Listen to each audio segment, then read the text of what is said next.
Mr. Chair.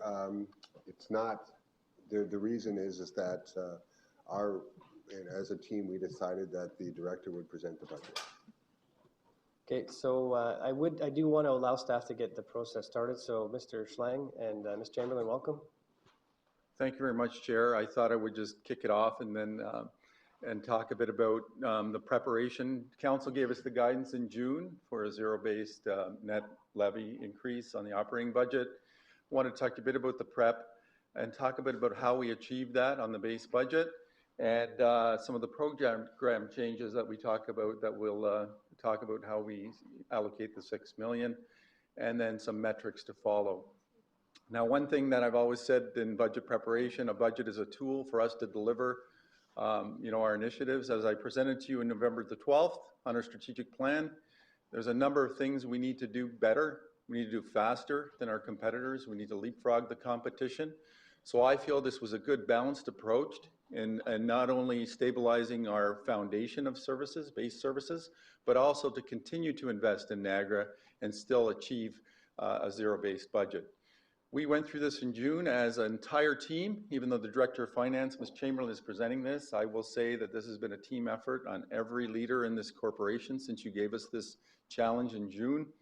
We looked at line by line a number of times. We probably reviewed this as a team 6 to 7 times totally. Our real thing was, could we really scrub the base budget and get to zero without jeopardizing any services? That was our goal, so it took us quite a long time. We looked at every non-mandatory program we deliver today in this corporation. We assessed that against, what the council wants to achieve in the priorities, and also a little bit of assessment on what has a large community impact, even though it's non-mandatory. So we went through this and we were able to scrub the base budget to zero, but we still looked at some non-mandatory programs that we'll present to you later that don't fit the filter going forward, so we can even go to more relief on that money. So I will show you that. So I can say proudly that the entire organization worked on this, and from a base budget scrub, we found the savings, sustainable savings year over year that will achieve a zero on our base budget. In 2015, we knocked off about $2.4 million in the base budget by you allowing us to restructure the organization. So that was mainly restructuring. Now that we have a solid finance team, a solid procurement team, now we're getting more effective in how we allocate and invest our money, and we were able to find another $2.7 million. So if you look at that cumulative, it's about $7 million in savings on the base budget in the last 2 years since this council's taken over. So that was how we got to zero. It was all about leadership, and your leadership too as council, recognizing that we couldn't just do 10% across the board in each department. Let's work together and see how we can save the money. It was all the teamwork that I talked to you about, and it was also new ways of doing business. Can we start to share resources more across departments? Can we start to look at doing things differently and allocating different skill sets to jobs? We also then looked at, I said, all the mandatory programs, and we'll talk to that a little later on, and I'll come back once Ms. Chamberlain presents some of the numbers.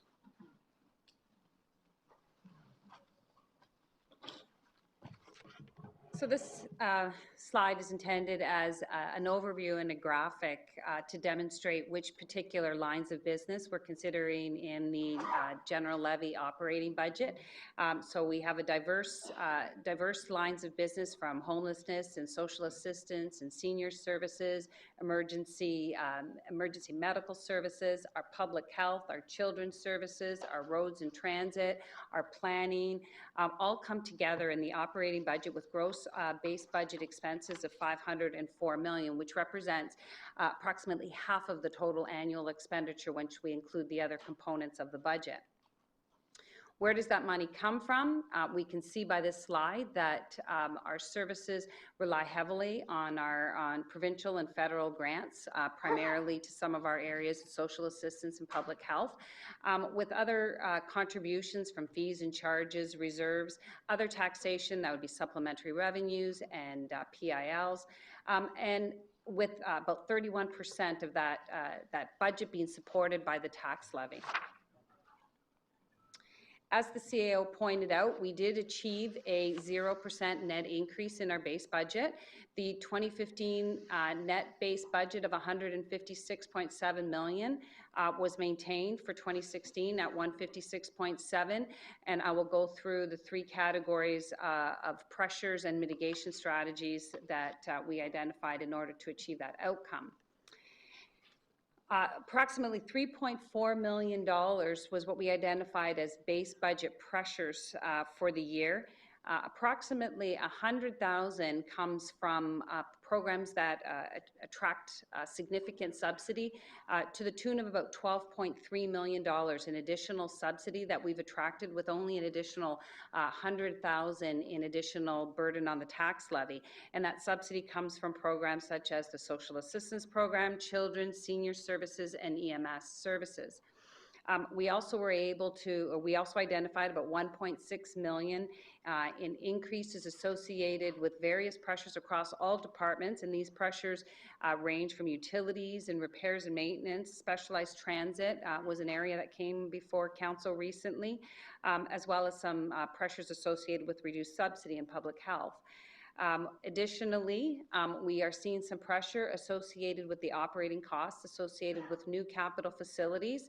In particular, we are seeing an increase in facilities cost of approximately $842,000. However, a significant portion of that is related to one-time costs associated with the ongoing carrying costs of the old and the new incoming facilities for the police headquarters. Therefore, we're recommending that $642,000 being the incremental one-time cost associated with the transition in 2016 be funded from the long-term accommodation reserve. Additionally, we've identified 1.5 million increase in compensation costs, and that's net of the increases that were funded with additional subsidy, representing approximately 0.73% year-over-year increase in our compensation line. Just want to very quickly note that our gross budget, or that our base budget for debt and infrastructure financing costs has been maintained in accordance with the information that was provided to council when we discussed our capital budget. There was no change, no increase associated with the funding allocation in the base budget for infrastructure. We then took to reviewing our revenue streams. We've identified approximately $700,000 benefit to the base budget as a result of increases in investment income, some modest increases in the use of provincial gas tax, both for intermunicipal transit and specialized transit, and additionally from our business support allocations, which we share with our water, wastewater, and waste management programs, and some additional revenue from recently approved microfit programs. These have been offset by reductions that we have seen in PILs and in-year supplemental taxes, and we do continue to explore other revenue-generating opportunities as per a recent report received by council. And to the end of ensuring that we met guidance, we undertook a review, a line-by-line review, and a detailed scrub of all of our line items in the budget, to the extent that we were able to identify $2.7 million in mitigation measures. $2.3 million of those have come from all categories of expenditure, both through identified efficiencies, reprioritization of expenses, as well as strategic procurement in areas like IT and our payroll contract. And we've also achieved $400,000 in reduction to the budget as a result of eliminating one-time items that were previously approved, as well as maximizing our opportunity with the low cost of fuel. So this is a somewhat busy slide, and I just identify for a quick snapshot, the detail by department is included in the budget binder. This identifies that the net budget year over year for all programs in total combined maintain the 156.7 levy, which was in accordance with our guidance. In total, if we consider our gross versus our net, we can see that while our gross budget has in fact increased by approximately $12.6 million, that was primarily due to our opportunity to leverage additional subsidy and additional revenues to the tune of $12.6 million for a net budget increase of 0%. So before I turn our attention to some of the program changes. So just to recap, we were able to reduce the base budget to zero without jeopardizing any services to the residents of Niagara. And that's a sustainable savings, not a one-time savings. And again, I thank the leadership of council and staff to make that happen. So now we go into, as I said, budget's a tool. There's many things that we need to achieve in Niagara to move this forward. And we're behind, as I said before, we need to leapfrog the competition. So what we're going to be presenting you now is a combination of some programs we feel need some more robustness to assist the residents of Niagara, as well as some investments that we would like you to consider to continue to provide enable growth in Niagara. So again, what we're providing to you now is a menu of options. You can select none, you can select all. I would say that from a staff perspective, the majority make a lot of sense from the point of view of where we need to take Niagara. But it's if possible to have questions. There's two on the list before we even start into all the changes. If you want the whole presentation first. Yes, Councillor, if we can allow the staff to finish their presentation. And so again, this is a menu of options for council's choice, and you'll see this as Ms. Chamberlain presents them. So these program changes are not only what we think we should continue to do, but also some reductions that we saw that don't quite fit into the plan.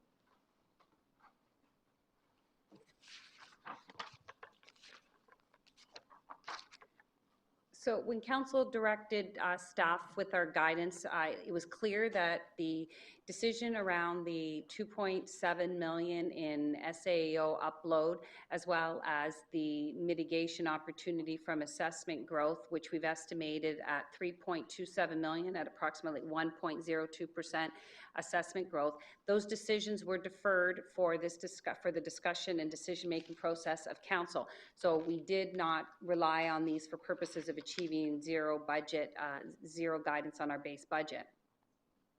So to that end, what we're proposing, as the CAO pointed out, is a number of program changes, 28 in particular, for consideration. And we've identified these items, those that speak to specific council strategic priorities and initiatives as identified in their strat plan. A number of initiatives which we speak to as foundational to the organization in order to continue to provide excellent service to the community. We've also identified a number of initiatives that speak specifically to future and sequential growth in accordance with an ask that was a motion earlier this year. And we've identified a number of new considerations that have come forward as a result of direction received from council. And you'll note that in a number of instances, there are specific items that fall into a number of these categories, and there's definitely overlap. And we've also provided a list of non-mandatory items for council consideration that are additional opportunities to mitigate the costs associated with base level of services. So council will recall there's a number of initiatives in the implementation plan for council strategic priorities. Many of those I will refer to as well. There were a number that have been added recently in red, and those have been deferred for consideration of budget requirements, and I will speak to those very briefly as well this evening. With specific reference to council strategic priorities, we've identified 4 in particular, and it's important to note that as we go through the list, we've tried to identify the duration of the particular initiative, as well as in the instances where we've identified that it is a item that is being recommended only for a 1-year period, that it's a one-time item, that we are recommending some revenue and financing methods to mitigate any temporary increases in the levy, and we've identified those as well. So the particular items, speaking to council strategic priorities, we're receiving additional requirements to provide more comprehensive asset management planning as a result of funding or eligibility requirements for funding programs, as well as inclusive of gas tax. So we're looking to undertake a 2-year program to be able to comprehensively pull together all of our asset information in order to be able to comply with this requirement. We also, as pointed out in our capital budget presentation, we're looking at opportunities to fund the gap identified of about $210 million, and we're proposing consideration of $1 million for a base level increase in allocation to the capital financing, to the capital levy reserve. We've also identified the NGTA Phase 2 study as an opportunity to advance the Phase 2 of the province's program. And with this, we would leverage some investing in Ontario money that we received from the province a number of years ago that has been set aside to deal with the infrastructure associated with the connections for the NGTA corridor. We're also identified approximately $190,000 for some intermunicipal transit enhancements, which we've been able to identify and fully offset with provincial gas tax. In the category of continued service excellence, and these are foundational to the continued service excellence and to the health and safety of the community, and many of these I'll go through extremely quickly because they have been the subject matter of previous reports to Council. We're speaking to items such as the additional EMS services, the SAEO temporary to permanent staff that have been the subject matter of a recent report, as well as some additional permanent staff, and this is a modification. The report that came forward to Council recommended a minimum of, I think, approximately 8.4 potential additional FTEs to serve the community appropriately, and this business case seeks an interim solution of 5 proposed FTEs. We also continue to strategize on the streetlight uploading, and that is an uploading from local area municipalities to the region. When we considered our insurance report several weeks ago, there was a strong recommendation to consider enhancing with cyber insurance. We're looking at a benefits review, which is a one-time expenditure, developing a leadership development program and training module for the staff, as well as employee engagement work in order to address Council's priority of increasing employee engagement. As well, in 2013, the surplus that was identified at that time has been utilized to reduce the tax levy. The strategy was to reduce that reliance on the reserve by $300,000 a year. That's also included in here. In the future and sequential growth, again, we've identified the Southwestern Integrated Fiber Technology, that's the SWIFT program, which is the installation of fiber technology in order to, for rural communities so that they may be able to prosper and grow. We have a couple of planning and development initiatives. The district plans and the growth strategy projects speak to working with the local area municipalities to develop secondary plans for some key development nodes, as well as setting a new approach to land use planning. The public realm investments, what we're proposing is due to the undersubscription of the Lakefront Enhancement Grant Program that we repurposed $250,000 of that and dedicate it to municipal partnership and public realm investment, which is the streetscaping of regional roadways. We're also proposing an expedited planning and development approval position, which is to work with the municipalities in order to improve the response time for development approvals. And last but not least, we're looking at a bid to the Sports Commission for the 2021 Summer Games with an up to a 6-year ask if we are in fact successful at securing that bid as a lead up into the games in 2021. In the category of new considerations, we identify for Council, also the subject of recent reports is the tourism strategy with a $100,000 ask.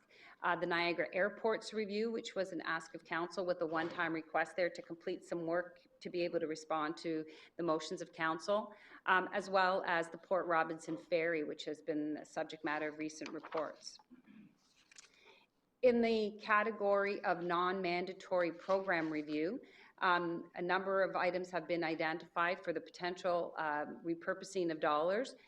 These are the physician recruiter, the bursary program in Ontario Works, which has been undersubscribed, and there's an opportunity for savings, as well as in the area of beach maintenance, and in Ontario Works discretionary benefits, as also an area that's been undersubscribed, so there's an opportunity there.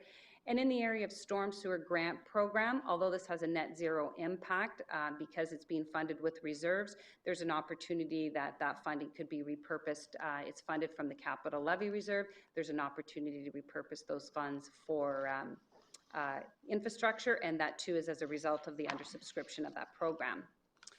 So all in, the total of these programs amounts to $4.5 million, and when compared to the sum of our SAEO upload and our assessment growth of $6.05 million, we've identified a differential of $1.55 million, and our proposal is that Council consider that this money be set aside in reserve to deal with risk mitigation, ideally to address some of the discussion we recently had around the power dam payments, which amount to 1.6 annually, which are being reviewed, as well as other risks associated with the ABC's ability to meet zero guidance and some of the potential risks associated with that strategy. And so on to the staff complement associated with the service delivery areas. It's important to note that in combination, our permanent and temporary FTEs, in total, we're seeing an overall decline of 12 FTEs. Similar to our water and wastewater presentation, there is a modest correction on the permanent FTEs. It was a 0.3 correction to align with our new workforce planning tools. And on the temporary FTEs, it was a 0.1, so they were very modest corrections. What we have seen, though, are in year, in order to take advantage of some 100% funding for mental health and seniors. We have had some additional FTEs, and due to a change in the delivery of the dental health program, we're proposing a reduction in the FTEs associated with that program. And the balance of the FTEs are for Council's consideration as part of the 28 items being proposed for Council's consideration this evening. On the temporary FTEs, there in year we had an increase of 2 FTEs which were fully funded in order to work with the Wind Corporation to expedite approvals in that program and to work with the municipalities, and these FTEs are fully funded on a temporary 2-year basis, and that's offset with some reduction in summer support. And you'll see here that the increases on the permanent staff are offset by reductions in the temporary staff. So on a consolidated basis, the discussion has focused around the regional departments. Also, Council recently approved the ABC budgets with 0 increases. So in total, the total base budget inclusive of all of the ABCs is a net levy of $321.9 million, which is a year-over-year, has no increase year-over-year. However, when we factor in the SEO upload and the initiatives for Council's consideration this evening, there's an overall 1.02% increase, which is equivalent to the assessment growth as previously noted. When offset by the mitigation of that assessment growth, we do see a net levy impact of 0. Our multi-year budget, there are a number of ongoing impacts associated with our budget. The overall net of assessment growth, we've identified that these pressures at this point, we've estimated are less than a 2% increase going forward, and some of the pressures are associated with tax increment grants. These are around the Gateway and other community improvement programs that will put pressure. Ideally, those grants will come with additional growth that will exceed the 1% to offset and further mitigate. But we've been conservative in our estimate with our continued 1% growth. We also have some pressures associated with NRH as were defined in their budget presentation on an ongoing basis. As well, we've, subject to Council's approval, obviously, we continue to go back to the capital strategy of increasing our funding for infrastructure by $1 million a year in order to target the infrastructure gap. And it's just important to note here that our SAE uploading goes to 100% in 2018, so there will be no further additional incremental benefit after that. When we look at the impact for the average household, based on the house that was assessed at $236,000, we were looking at a $1,402 cost per household for regional taxes, inclusive of the changes that we've proposed in the base as well as the SAE upload. We're looking at, for the house that's increased on average by the 1.9%, that tax per household will remain at $1,402. However, it's important to note that properties that see assessment changes plus or minus the average per household will see impacts that differ. And then just to wrap up, with respect to Council's dashboard, there are a number of specific initiatives that speak to the taxation dial. There are a vast number of initiatives across all the areas that are benefited from the service delivery in these programs, but just focusing on 3 with respect to taxation. The 5-year average, we're looking at our target was not to exceed, it was more of a limit of 2%. Our 5-year average, inclusive of the 0 increase in 2016, is a 5-year average of 1.8. So we're well within our limit as identified. Another metric that we are monitoring is regional taxes as a percentage of household income. We see a modest downward trend here. Our target is the low, which was achieved in 2013, and I will caution that that low was in part attributed to some new methodology used by BMA. However, this target is really about an internal trend and a downward trend, not about comparing ourselves to other municipalities, because there aren't comparators in the BMA study. And bear in mind that the Conference Board of Canada has forecast the household income growth of 2.5%. So the projection for 2016 is based on that estimate. And certainly with economic prosperity being a priority of this council, there's an opportunity to even show a betterment to the 2016 forecast. With respect to assessment growth as a percentage of the tax levy, certainly we're targeting enhancing our assessment growth. Our target in our dials has been set at 1.5%. We have been trending in and around the 1%, and our 5-year average has been better than that 1%, 1.12. So we are again seeing some improvement above our 1% that we've projected for going forward in our multi-year budget. So just a quick discussion on risks and opportunities very quickly. We talked about the power dams. And the infrastructure funding gap continues to be a long-term sustainable requirement in our budget. ABCs have identified some exposure and some risk associated with maintaining zero guidance, and we know that we have to estimate inflationary impacts and commodity prices, in particular with fuel. And so while we've made our best estimates, there's risk associated with those. On the opportunity side, I think it's important to note that we've been able to identify a number of initiatives with one-time funding from our taxpayer relief reserve, in part as a result of our ability to leverage some foreign exchange gains in 2015 that we propose to be utilized in 16.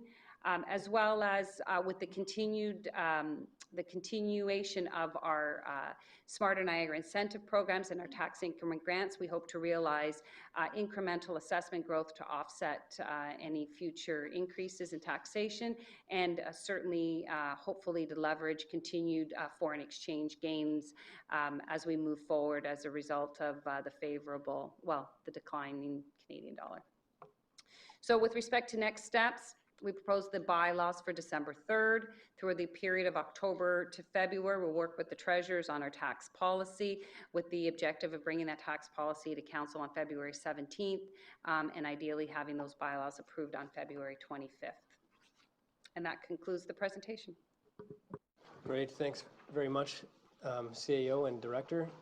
At this point, please, if you don't mind coming to take your seat up here, I'm sure there'll be plenty of questions. And I do, as you're taking your seats, want to thank all the staff that, really this budget process impacted probably every level of staff, every division, and every business unit and team through that scrub that was discussed earlier. So thanks to this committee and council as well for the political will to get us to this point, to give the direction to staff at zero. Puts us in a healthy position to now have the conversation that and comfort knowing that zero has been achieved without affecting service levels, and to put us in the position now where we can talk about where to invest the upload and the assessment dollars. So from a meeting management perspective at this time, I'd like to ask that somebody move CSD 86 and start to get something on the floor. We can take questions. Each of the 30 recommendations in that report have been highlighted as part of the presentation, so I'll receive questions on the presentation and the report at the same time. So I see Councillor Quirk is first, and I'd ask if you can move receiving the report as part of. Thank you, Chair. And I just like to say, because I was going to ask a question, I really do appreciate the work staff did to put this together. CAO Schlang said he was going to provide us with a menu of options, and I think this is what I have here, our Chinese menu with the numbers on it. So with that said, I think that there are some great recommendations within here, and I think there's some non-contentious recommendations. And what I would like to do, Chair, if it's in order, is I'd like to move the report and that we approve recommendations 1, 3, 4, 9, 13, 15, 16, and 28 in the levy. And I think, and I'm welcome to talk to each of those items when I'm talking to the motion. That doesn't preclude the acceptance of other and discussions on the other maybe more contentious items. I think if we go through these, we'll find that these ones I'm recommending here are the pretty straightforward ones, and we might be able to move that forward. But it does not preclude Correct. another motion to So accept some other ones. Can you just state those numbers one more time? Certainly. Yeah, they're there. Yeah, there you go. 1, 3, 4, 9, That's fine. 13, So- 15, 16, 28. That's correct, Councillor Quirk. What's on the screen is And- captured.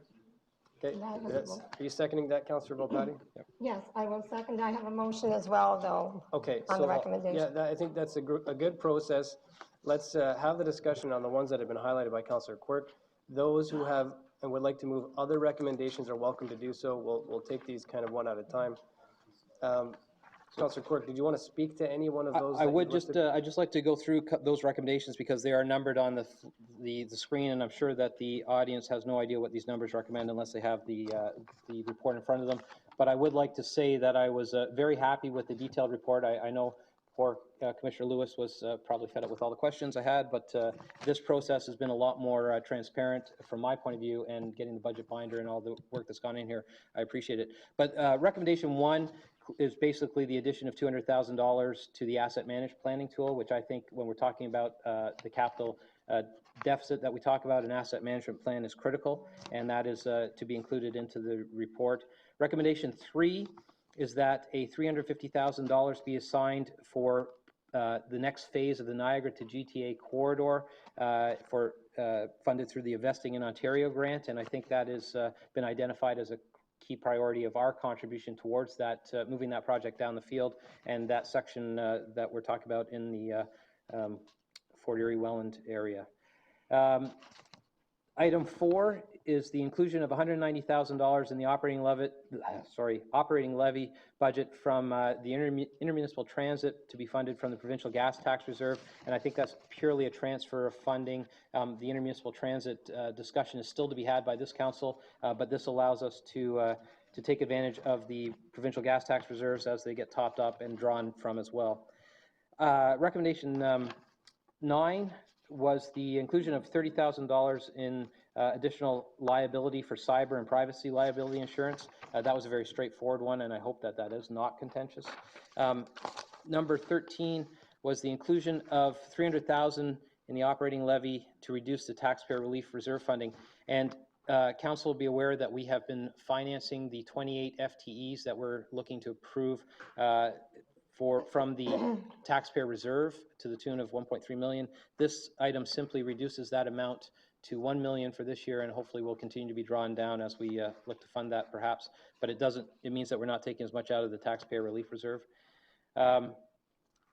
Item 15 is the approval for district plans for a 5-year period for $80,000 per year for district plans, and I think from the planning department's work that they're doing between the mobility hub study, Gateway Economic Zone, and so many other district plans that need to be done within the region. I think this is critical, and hopefully all our local area municipalities will be able to take advantage of that. Item 16 is simply the inclusion of $100,000 to go towards the growth strategy projects that we're talking about moving forward. And item 28 was a reduction in the operating levy with respect to the combined sewer water overflow. So I hope I'm right in thinking that these were very non-contentious items and that we could move approval of those items through very quickly and then move on to some of the other items that may require a little bit more debate. Thank you, Chair. Thank you, Councillor. I appreciate the tact of tackling sort of the low-hanging fruit first. Clerks are putting the actual verbiage up as well, so those in the gallery watching live can also see the summation of what you've discussed, Councillor. So I will move down the list, recognizing that this is the motion that is on the floor. Any councillors who would like to add additional items, I would ask that we get through this piece first, and then they're welcome to add additional items if they so wish. With that, Councillor Burrows. I'm not on that particular items. I'm on a different issue. Is it, go ahead and start, and if it fits, great. Okay, Was it in the presentation? First of all, I'd like to thank the staff for a great job on doing the budget. And I have an accounting question that I'd like the director to help me with. Where we have worked on a zero-based budget by drawing from reserves, and in some cases probably a great deal of money. My concern is next year's budget. Not only should that decision of zero be incorrect, not only do we have to make up next year's base budget, but also the year after's increase as well, which we will know at that time. We tried that about 4 or 5 years ago. It was very unsuccessful and cost us a lot of money. And I'd like your opinion on the accounting by making a zero-based budget by drawing from reserves. Go ahead, Ms. Chamberlain. Through the chair, we were very careful with respect to the recommendation of the use of reserves, and we're only recommending it in the instance of the use around one-time items. So they're not sustainable, so they're not required on an ongoing basis. So therefore, it would be an appropriate use of reserves to mitigate just that one-time spike in the tax levy. I think we're talking about the overall operating budget tonight, which includes the ABCs, which includes ongoing funding, which is where my accounting question comes from. I totally agree with the one-time taking out of reserves. That makes a lot of sense. But where we have to replenish to a baseline that may well be above our current existing baseline, where are we going to get the money, and aren't we going to double up in 2017? So thank you, Councillor. There are some recommendations in here that equate to about 4 million being withdrawn from reserves. We're not sure if that is going to be tabled and or approved yet. However, conceptually speaking, we'll try to get an answer for you through the Commissioner. Through Mr. Chair, again, just building on what Director Chamberlain indicated, the budget that's before you tonight in terms of balancing or achieving net zero for the departmental operating budget, when we drew from reserves, it was only matched against expenses for one time. On your point, Councillor, in terms of the ABCs and drawing on reserves to balance their budget to net zero, that's why we've indicated in the presentation that there are risks associated with that. And we made the ABCs aware of that, and during 2016, it's incumbent on them to review their operations and determine, again, through a line-by-line review or whatever program reviews, to determine how they can deal with sustainable savings to balance their budgets. Thank you for that answer, and also from the director. It was an accounting question I was asking, and I think I got an answer, a two-part answer. It's okay tonight on the stuff we're doing now, but not so much in the future. Thank you. Thanks, Councillor. Councillor Volpatti. Thank you very much, Chair. I would just say that I support the motion that's on the floor. I have a comment on the presentation. If I could, do you want Sure, please to go ahead. do that now? It was on slide 6, and it talked about teamwork. And I don't really have to look at the slide because I have it here, but it says there's $2.4 million in savings in 2015 and $2.7 million in savings in 2016. So $5.1 million in total, without compromising service levels, it says. So my question is this. if council had not established 0% budget guidance, we wouldn't have found this $5.1 million in savings. Is that correct? CAO, go ahead, and I guess that would be for 2015 and 2016. Yes. Go ahead. Through you, Chair, the 2015 that we just passed, you helped support me. We took out the 2.4 from the base, even without that zero direction. Right. You reinvested that 2.4 in many of the economic prosperity initiatives we have launched this year. So that was as a staff team, we pulled that out for you so you wouldn't go up too much last year. So that is already done. That carries over to this year, so cumulative, that's about 4.8 million of savings. So that's been done. That was thanks to you allowing for the restructuring. The 2.7 million taking out of this year. Right. I would Or say 2016. Yeah, I would say, you know, the stretch target, and I remember Councillor Easton saying, you guys can do this. And I think there was that type of leadership from council to say, let's really drive and uncover every rock. What really helped us, though, is in 2015, we built a really good finance department. So then we were able to start to look at actuals for the first time in this corporation in real time a little more. And we were able to say, and really work with each other as teams to say, you know, do you really need that? Hey, I need a little more, you don't need a little more. So your stretch target forced us into that. But I think we still would have found some savings for you because we have the luxury now of having a really good finance department helping us and a really good procurement department to help us be more creative in our supply agreements. Thank you very much through you, Chair, for that. That was the explanation I was hoping that we would have, is that things have gotten better at the region, and that's why we're able to find the savings. And I think that slide is very important. And the one line that was important to me was without compromising service levels. And that's absolutely critical. So thank you very much, Chair. Great, and I have a motion when this is. Yes, thank you. And thanks for highlighting that as well. Councillor Gale. Thank you, Chair. I have a motion to make on item number 5. I'd like to make a change, if I can.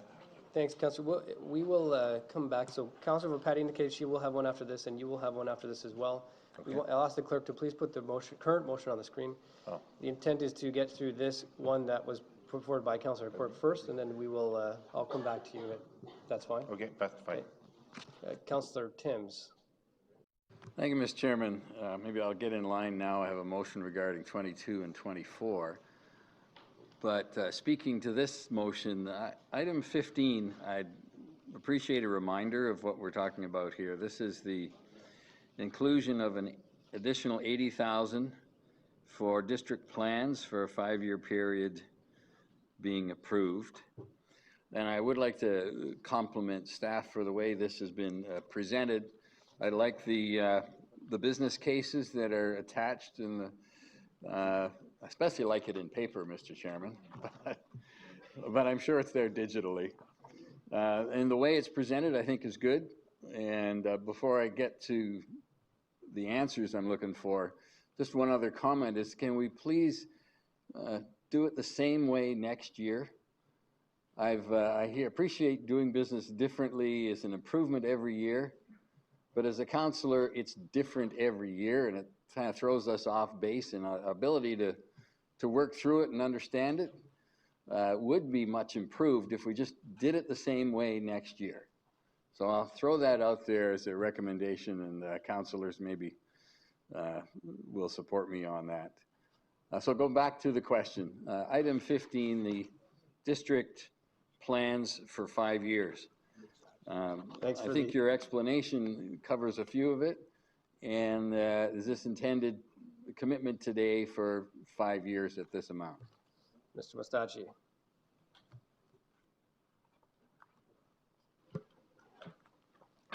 Through you, Mr. Chair, the intent is to we have the capacity to do one a year within the current staffing resource levels of the department, and that is the intent, to do one a year for the next 5 years.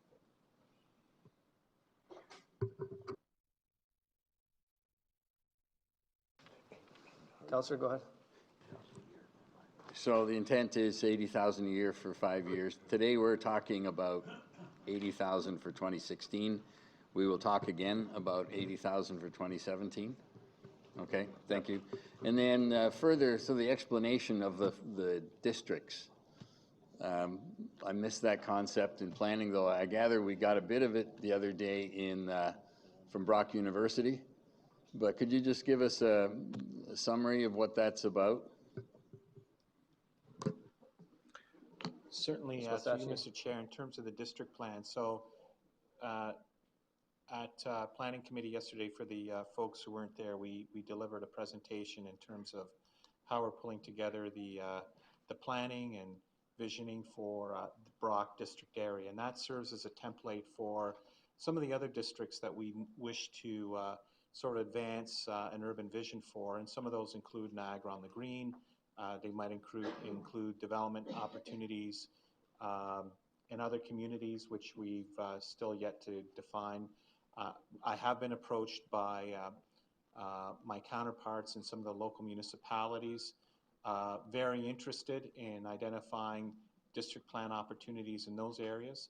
So there definitely is interest in this, and what you saw the other day in terms of the Brock district is a good sort of template in terms of how we will move this forward. It's fine, Councillor. Thank you. Councillor D'Angelo. Thank you, Mr. Chair. Just, I know Councillor Timms wants to speak and has a potential motion for item 22. I'm just wondering if we could, somewhere in this process, move it forward. We have a large contingent out in the audience here, and it was promised to them at Public Works that it would be one of the first items we deal with. I know Councillor Pertowski brought that up because it was referred back to the budget here. So I'll leave it up to you, Mr. Chair, but if we can move that somewhere along ahead of some of the other discussions, so they're not here till midnight potentially, it would be great if we can do that. That was the one item, but I'll leave it in your hands to deal with. Thanks, Councillor. And I think with respect to the folks that are in the gallery tonight, when this motion is dealt with, I'll go, I guess, right to Councillor Timms. Councillor, your motion will be with respect to recommendation 22? Mr. Chairman, actually, the motion will come from Mayor Luciani. Okay, and then, thank you. So I'll but I go still to Mayor reserve Luciani. 24. Okay. Okay. So I'll go to Mayor Luciani to make that next. Okay, thank you, Mr. Chair. And then the second item I just wanted to highlight was item 19. I just wanted to declare a conflict on that, just for openness and transparency. I'm the chair of the Niagara Sport Commission. I don't get remunerated, but I just felt it'd be more appropriate if I don't participate in that discussion. So I just wanted to declare a conflict at this point in time. Okay, thank you. That's been noted, Councillor. Thank you. Councillor Joyner. Thank you, Mr. Chair. So if I get this correct, if I have this correct right now, we are just kind of dealing on Councillor Quirk's numbers that he's put forward. If we want to talk about other ones, we still have the opportunity to do that. Yes, sir. Okay, thank you. I reserve that right, please. Okay, thank you. Councillor Hay, you're next. Is that right? Yeah, thanks. Go ahead. The list disappeared. I don't know what happened. That's good. I was on the list. And this is referring to that motion. We received an answer to one question, and I just want real clarification regarding number 1, 3, 15, 16. They all speak to a number of years that we are now committing to money on a 2-year, a 3-year, a 5-year plan. And we heard from one commissioner that, oh, no, we'll be dealing with this every year. And I saw the CAO shaking his head, waving his hand, maybe suggesting that we're now committing to 5 years. And that is a concern of mine if that is the case. And number 2, someone answered, oh, it will be on the list next year. Well, if we don't get the same list, it just is hidden. And that is a major concern of mine as well. So I guess the CAO wants to answer this. Through you, Chair, number 15 clearly reads that 80,000 for the 5-year period, because as Mr. Mustachi said, you know, we're starting with Brock, Niagara College, so, and we're looking at other strategic sites. So the recommendation as reads now for the 5-year period. So that's the clarification. Well, but every year we deal with budget, and someone should answer this accurately, and I'm not suggesting that you aren't accurate, but every year at budget time, we deal with items. And next year, when we deal with an item, we can then say, you know what, we don't want to continue with that plan anymore, and we can remove it. So in suggesting that we're now committing to 5 years is totally incorrect. And we have to know that staff know that. Because otherwise it will be buried, and if I'm dead and gone, some of these things are gonna keep going and they shouldn't be. Can I get an answer from staff that's accurate? Through you, Chair. In this budget, we actually took out programs where we made commitments. I don't know what happened in previous years, but we actually have taken out projects, and you'll see that in our savings. But what Mr. Mustachi and I were working on here is the district plans are a real commitment to move forward, and we felt that it would be better for a 5-year. That doesn't stop you next year from saying, you know, find 0 again or find -5, but we're trying to give you an accurate forecast and be totally transparent. You know, we don't have any district plans in Niagara. We need to start to move Niagara forward, and he's saying that there's probably 5 strategic sites in Niagara, which would take about 5 years to move forward. So we're just making a full commitment and being transparent to you. I'm not picking on that item. I'm picking on 5 items. I spoke favorably about that plan because it's a great idea. But my concern is that after we get into 1 or 2 years, it's just hidden in the budget. I know. And the next council will assume that they're stuck, it's in the base, and that shouldn't be the case. And that's what my concern is. On that plan, I think it's marvelous, and I think we should maybe do it for 5 years, but a new council is gonna be here in 3, and they might not agree with it. And that's my concern, that when you put it in like 5 years, for 5 years it keeps running. And I think we should be seeing it every year, that this is plan year 1 of 5, next year will be year 2 of 5, next year 3, so after the 5 years, it doesn't become a 6th, 7th, or 8th year, or 2 or 3 years after the plan. And that's my concern about approving it in the fashion that we're doing right now. So can I get assurances from staff? Go ahead, Commissioner. Through Mr. Chair, yes, you have a commitment from staff that we will monitor those programs, bring it to council's attention, because the budget is approved every year, and it's council's prerogative whether or not to continue a program or introduce a new one. I'm happy to hear that, and I support all of these items for this year. I have issues with a lot of other items, but these I have no issue with. So, for clarification to Councillor Hyde's question, does this come back up again? Excuse me. Well, we didn't get an answer to this question. You're out of order. I'll ask it again.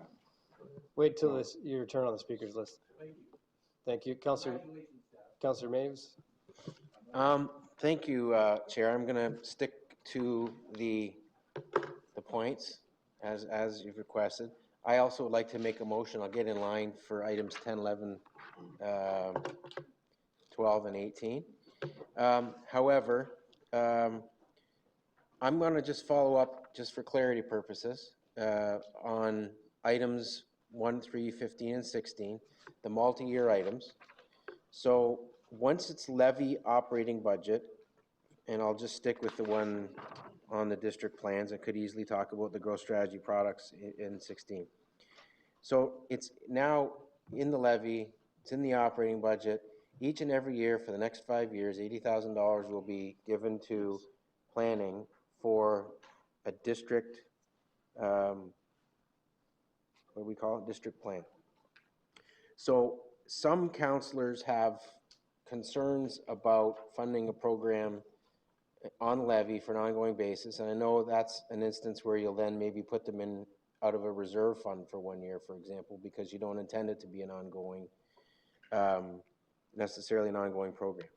So I think in order to make councillors feel more comfortable about approving these when they say for 5 years and for 3 years, what is the process going to be where next year someone will say, oh, remember that there's 80,000 in the budget for another 4 district plans? Just Through Mr. Chair, building on what Councillor Hyde requested, what we will do is come up with a list of programs that are continuity schedule from this year's budget and identify the ones that had a time frame and indicate this is year 2 of the program, of a 5-year program, and present those to council so they're clearly aware of where we are with those programs. If there's a discussion about them and how successful they are or how effective they are, then council can revisit them at that time. So we'll make that commitment on a go-forward basis to identify those programs.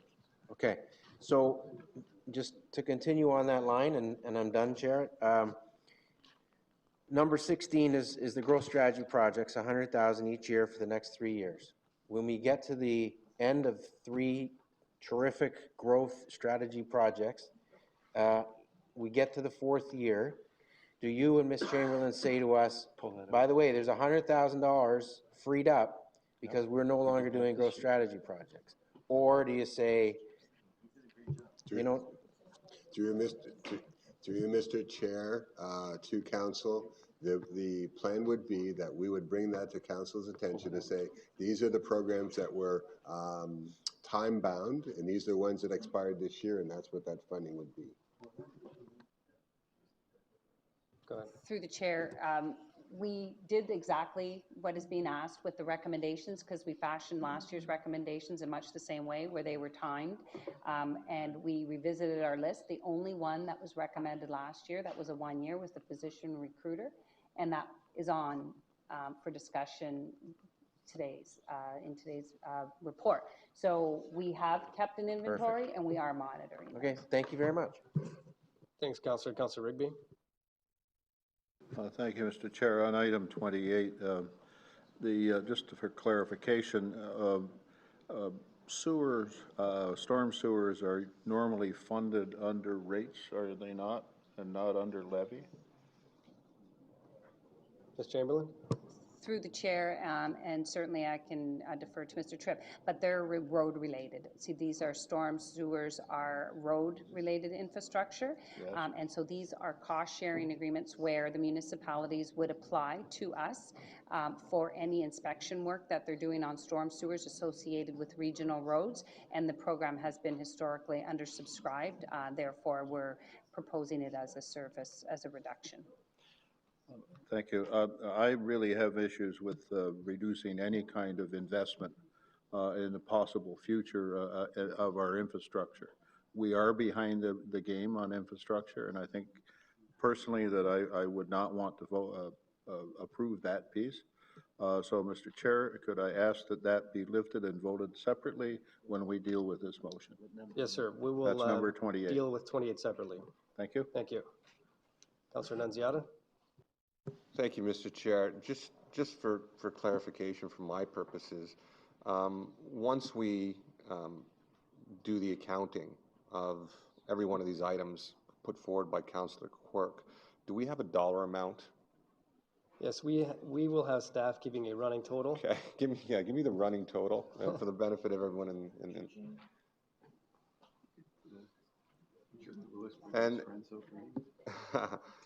yeah, so Councillor, as we approve them, they will be keeping track.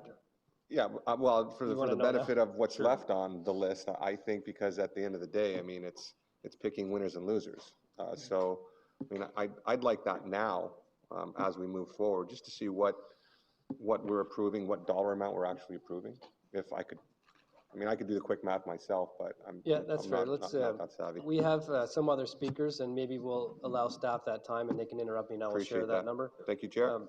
And just to be clear, committee does not have to put all 30 through, but if they do, it's about the $6 million from assessment and uploading, as well as $4 million into reserve. So I think that's the global total that these 30 represent currently. Councillor Petrowski. Thank you, Chair.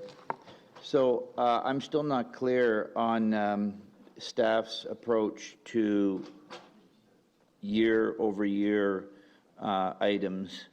I heard the Commissioner Chair refer to revisit. That to me isn't sufficient. Are we actually going to see in next year's budget a line saying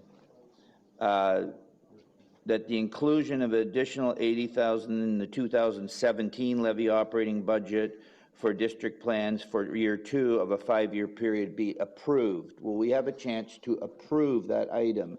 Because if we approve 15, we're approving a 5-year spend.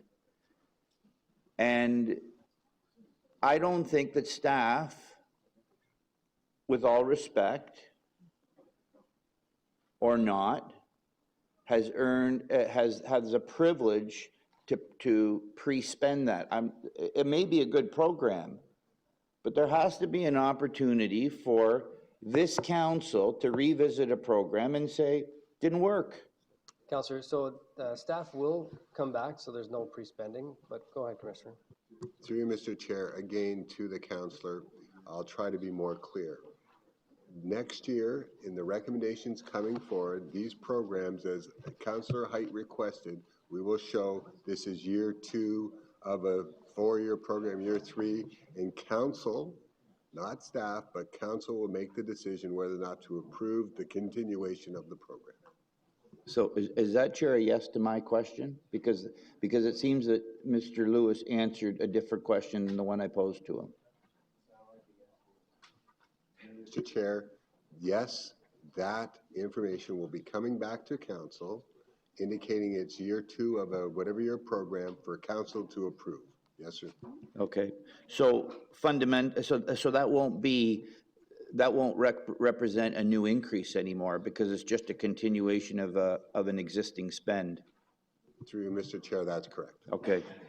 So a couple of, I guess, housekeeping questions since the presentation was up and we jumped right into a motion, Chair.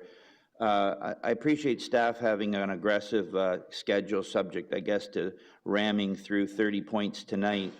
But we can't anticipate what, and I'll tell you right on the outset, I'm not happy at all about the presentation of 30 points in front of us.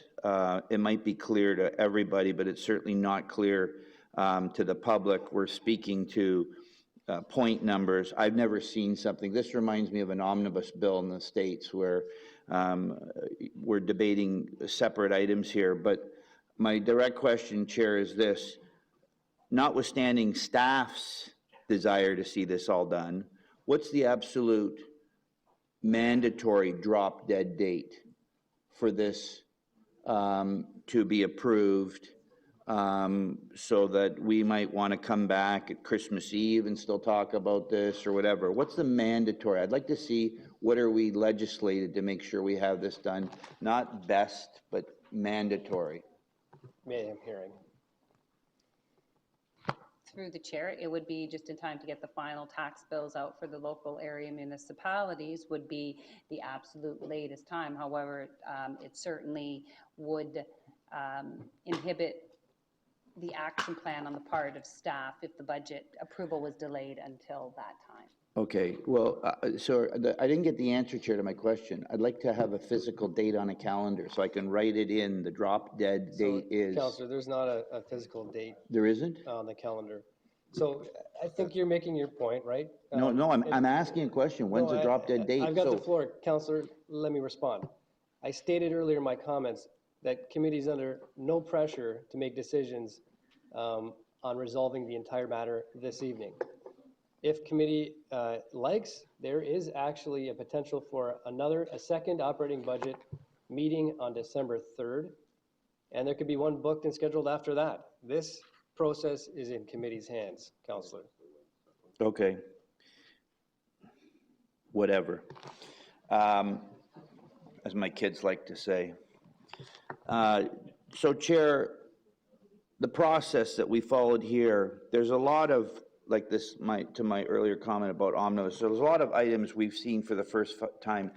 Just for on the public record, the CAO could respond, the treasurer could respond, anybody who knows could respond hopefully to this. When is the first time this information in this package, notwithstanding addendums, was made available to the public to review and to us?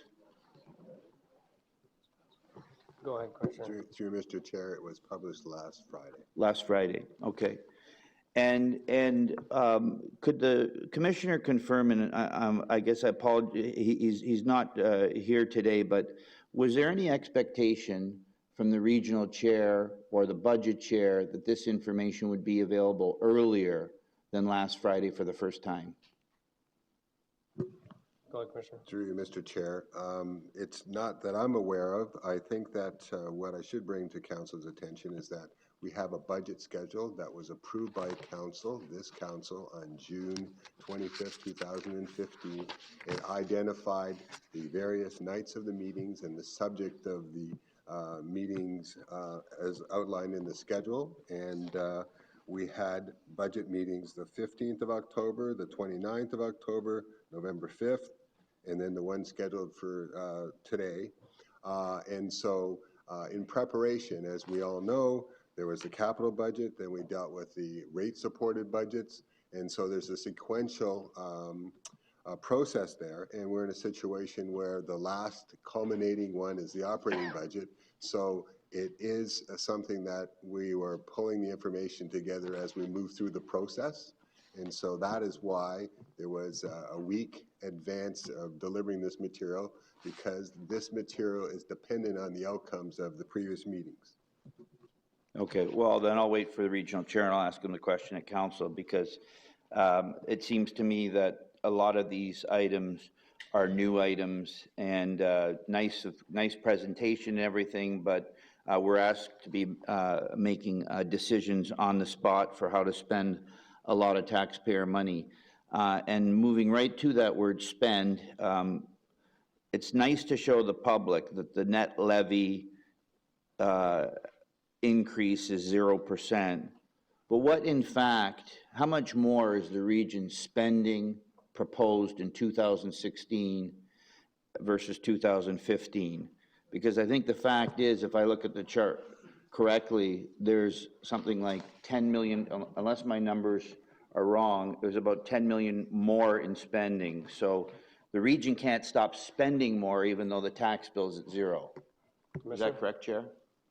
Through you, Mr. Chair, the answer to the councillor's question is yes. On slide 18, as identified in Ms. Chamberlain's presentation, the gross expenditures for the departments increased by $10.7 million, or 2%.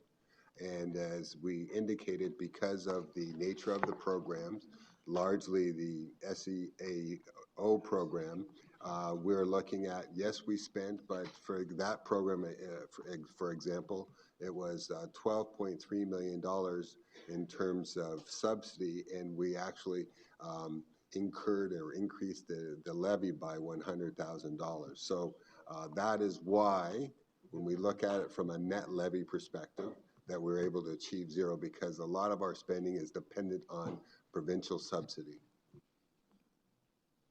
Right, but that, okay.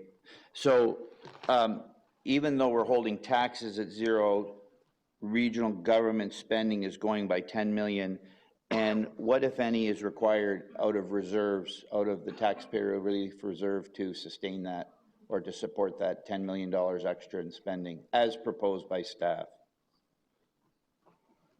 Ms. Chamberlain? Through the chair, in particular with the taxpayer relief reserve, there's approximately $3 million coming out of the taxpayer relief reserve in 2016. However, there are some other reserves that are utilized and identified in tab 2 of our binder. Right, and the facts are that the taxpayer relief reserve, which is now an amalgam of all sorts of reserves, and I don't believe particularly represents that, although it should be called the Region Spending Reserve or Region Spending Fund. It's used to spend, and because there's money in there, we're saying to the taxpayer, we're relieving them from spending because we're taking from money we've already taken from them before. Councillor, the 10-minute time limit is nearly up. If you can get your last question in, that'd be great. Are you holding us to 10 minutes? Absolutely. Well, then, that's okay. I'll get in line for the next one and ask more questions. The slide that particularly, I guess... Councillor, the 10 minutes I have a question. You said I have a question. Spit it out, please. Get it out. The homeowners, there was a slide that showed $8.6 million that went to homelessness services. How many homeless people did we take off the street for that $8.6 million?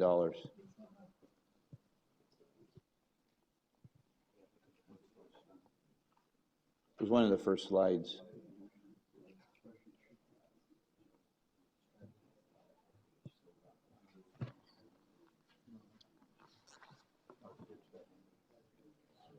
We called it homelessness. Staff will have to get back to you on that, Councillor. Pardon me? There's not a response that's readily available to that question. Staff will have to take note and get a response prior to full council. Councillor Augustine. Thank you very much, Mr. Chair. Many of the questions I had have been asked, but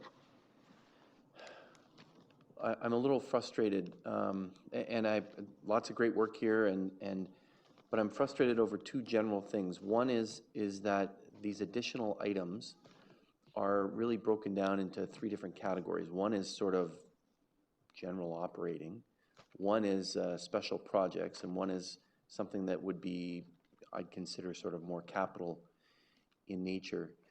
And we seem to be mixing them all together. And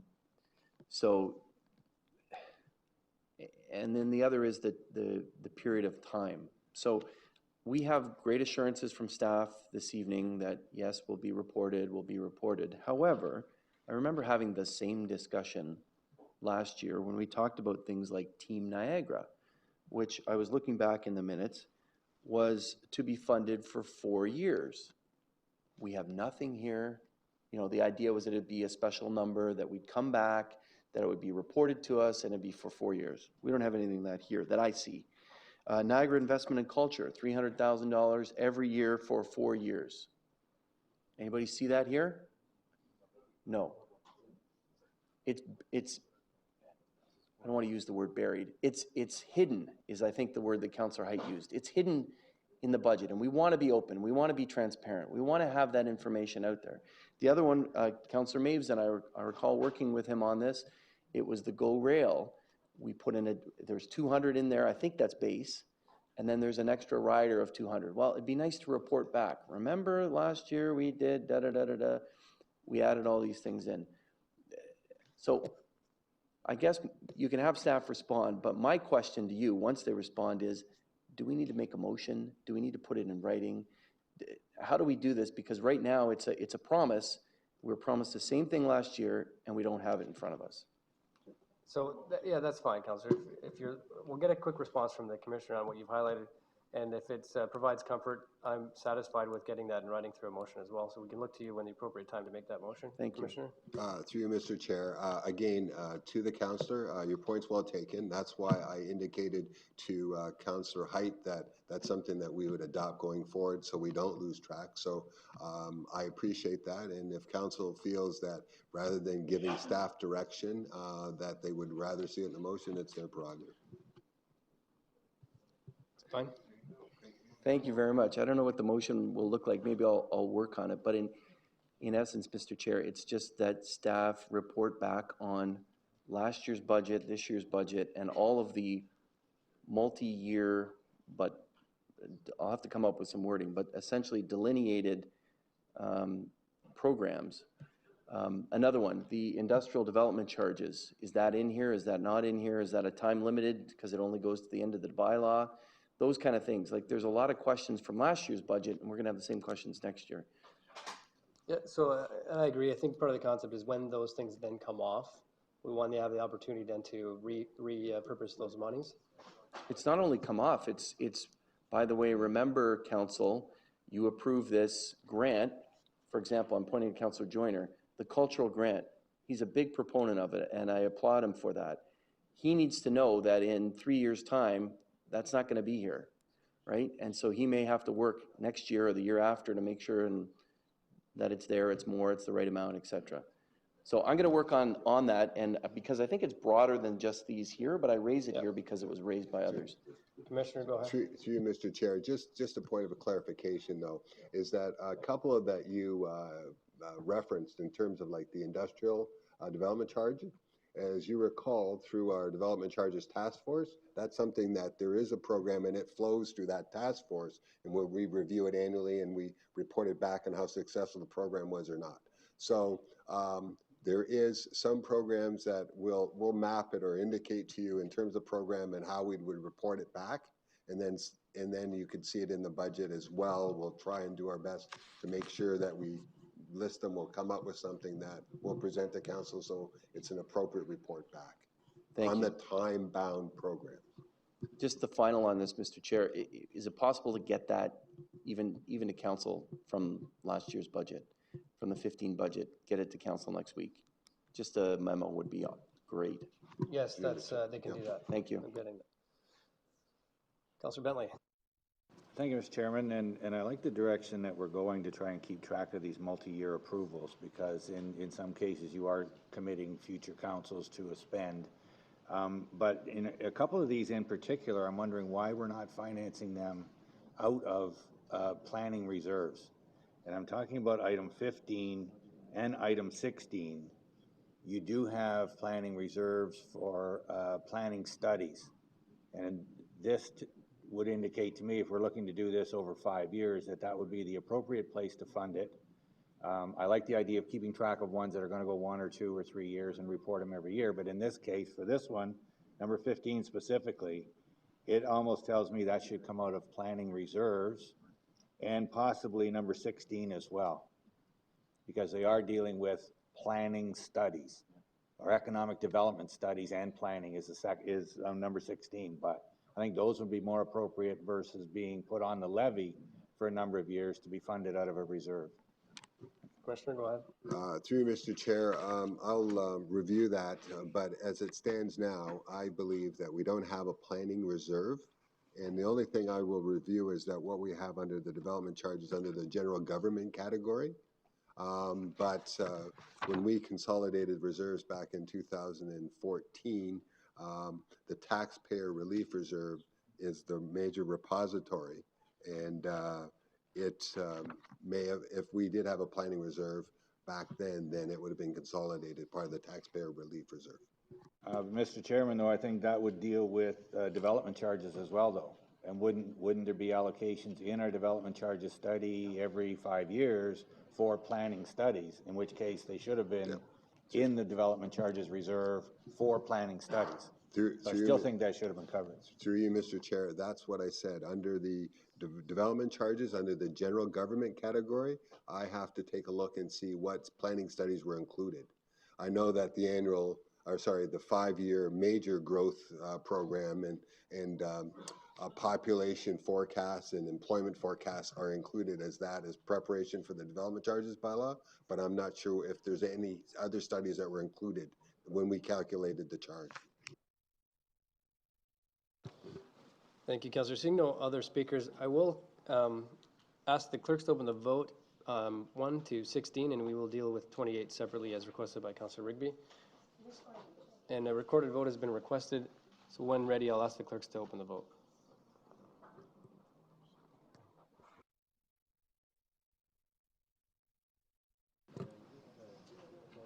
The vote is now open.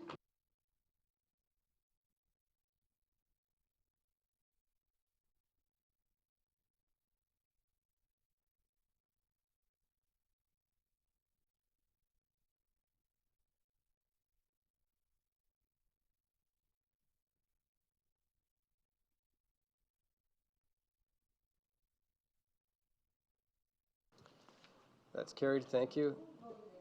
And I'll ask the clerks to open number 28 as well. And we'll do recorded when ready. I'll ask the clerks to open the vote on recommendation 28. Mr. Chairman, just for clarification, my time seems to still be running here, and unlike another councillor, I haven't used my 10 minutes, and I'd like to ask questions later. Thank you. Touche. The vote is now open. Recommendation 28, Councillor.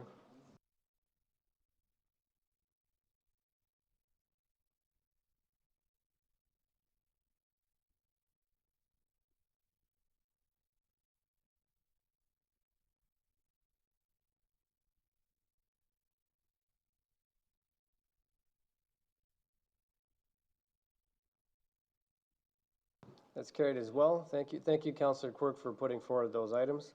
At this time, I will look to Councillor Luciani to put forward his motion. Go ahead. Thank you, Mr. Chair. First off, I'd like to tip my hat to staff for a terrific job you've done on the budget. Okay. It's usually the case, too.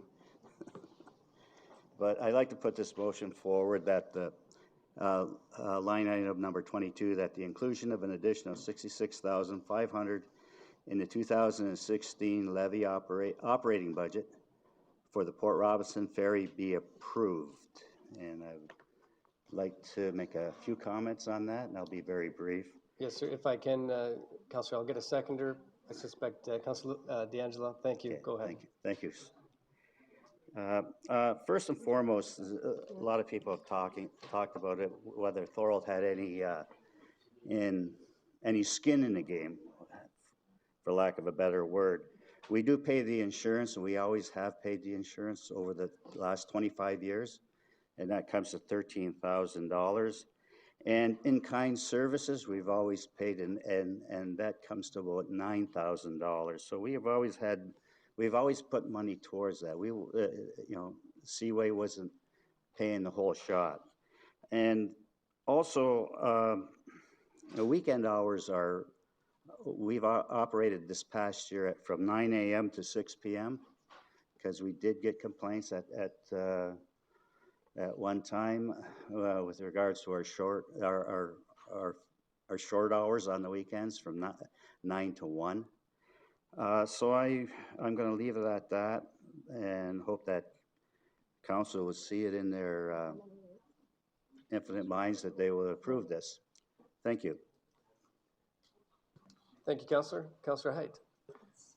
Yes, through the staff, this shows up as if this is an item that is now approved and will be buried in our budget.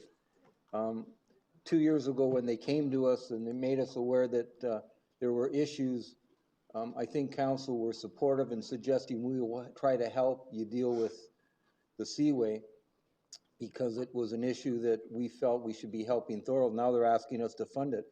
A few years ago, if I can recall right, they were suggesting that they are going to look for a funding partner. I don't think anyone around here thought we were the funding partner when we suggested we would help, and now we become the funding partner. My question to staff is, by the way this is approved, this isn't for 1 year, this isn't for 2 years, this is now buried in our budget. And I believe that the councillor who was lobbying us was trying to say, let's do this for a year or two, and this should not be buried in the budget, but should be a line item that has to get approval year 1, year 2, with a drop dead date of 2 years, because that's how they were lobbying us, and I don't support that anyway. I'm not going to support this at all, but it's important for this council, if you're going to approve this, to approve it with a time frame, because otherwise this will be a non-mandated service that becomes ours forever, and I don't believe it should be. So can I get an answer from staff? I know that they were talking 2 years, but this doesn't say 1 of 2 years or anything.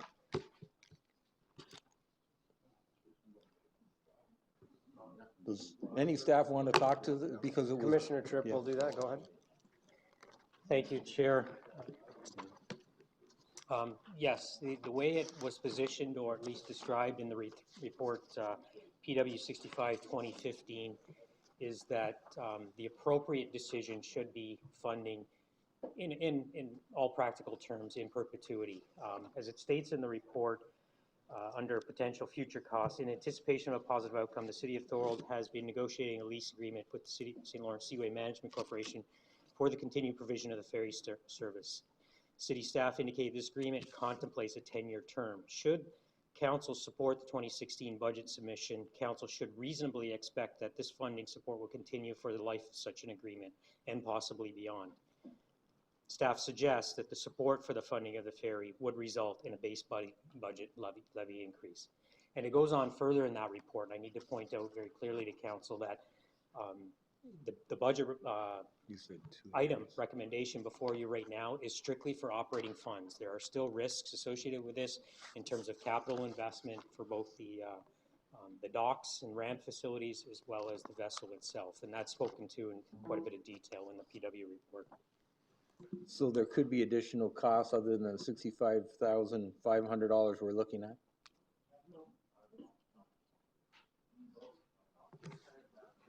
With regards to additional costs, Commissioner? Through Mr. Chair, yes, the report identifies our estimate to be in the order of $650,000 for capital investment in the docking structures and potentially $60,000 for the investment in a catamaran. I'll add to that just some clarification for those that weren't a part of the discussion at Public Works Committee. The agreement that's currently in place between the City of Thorold and the St.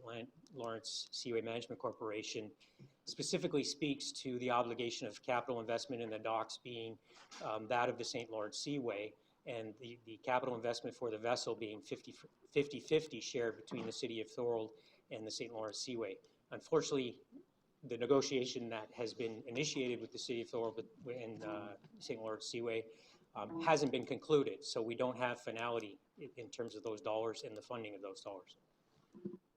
Well, I guess this is a good reason to be one Niagara, because then Niagara can fund ferries, can fund boats, can fund transit, we can fund everything. Let's stick to the motion, Well, Councillor. I got some major issues because this is opening up a can of worms here.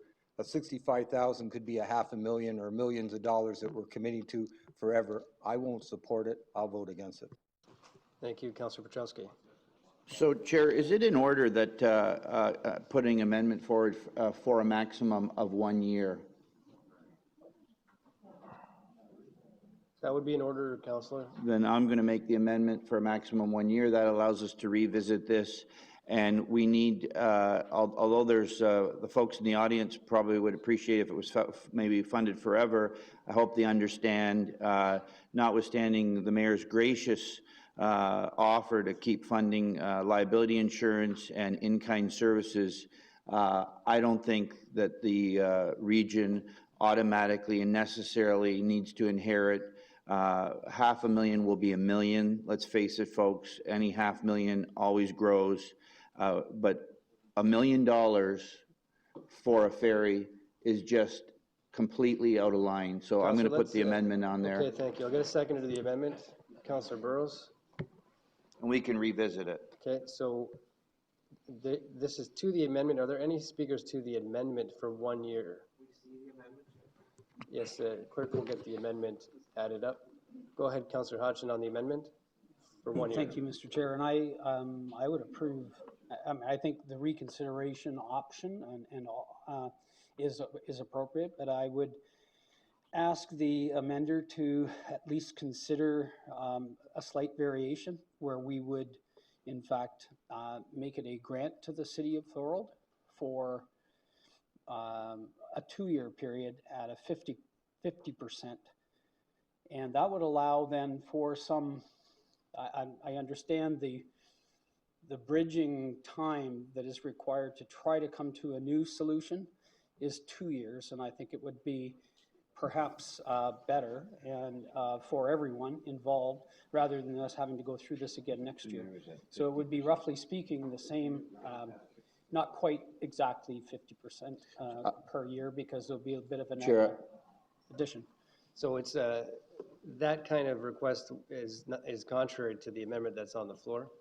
So I suggest. Well, Chair, I could retract the amendment, but let's make this night. Councillor, to be clear, it's been duly moved and seconded. It's a amendment of the committee, one that cannot simply be retracted. You'd have to vote against it. That's Go ahead, Councillor Hodgson. I was simply asking if it's friendly, then it could be considered. That was really my intention here, because I think it might work for all of the parties involved better. It would also not, as a grant to the City of Thorold, it would not then be a commitment of the region for, first of all, for a longer term. It would not be a commitment that would expose us to AOTA and other types of liabilities. So anyway, I just throw that out as a friendly suggestion, and if it doesn't fly, then that's fine. I have no problem with that. Councillor Timms? On a point of order, Chair? Go ahead, Councillor Mays. Just so if we liked, and we've talked a lot of solutions about this issue for quite some time now. So if I liked Councillor Hodgson's motion, I would defeat this motion and then have him move that motion in its place? So right now, it's just the amendment on the floor. I understand that. So the amendment, you'd vote no to the 1 year, and then I would look to Councillor Hodgson to add his additional amendment. Okay, but Chair, on the point of order, the amendment's been accepted as a friendly amendment, correct? No, it hasn't. Okay, we're going to vote on it. Okay, thank you, Chair. Councillor Timms. Thank you, Mr. Chairman.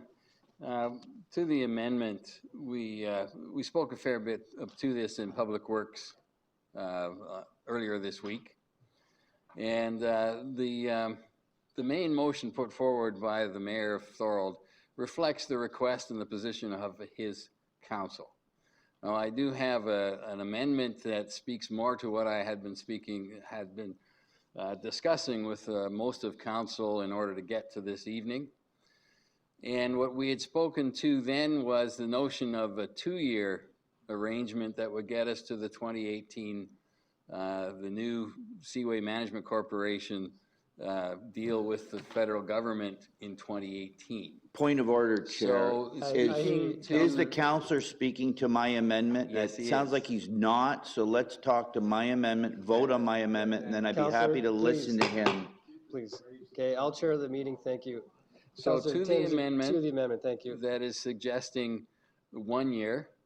I was preferring and discussing the notion of 2 years so that it did get us to that 2018 date.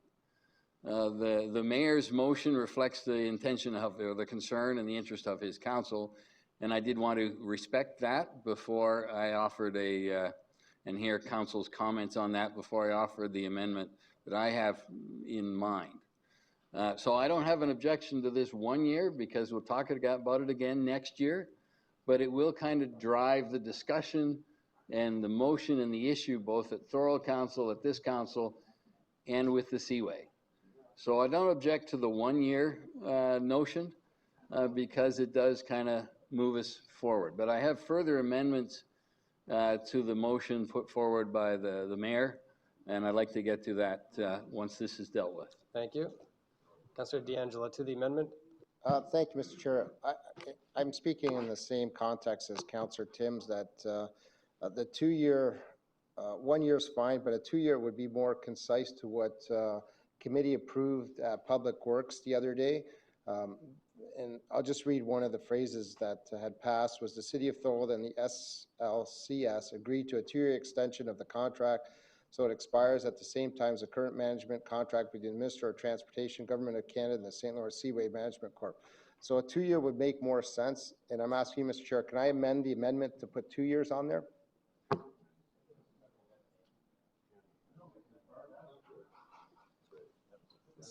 So Councillor, no will be the answer. If you're not in favor of the 1 year, I'd suggest vote no, and then I'll look to Councillor Hodgson to put his amendment forward. Chair, no point of order. You're going to have to look to, oh, sorry, Councillor Hodge.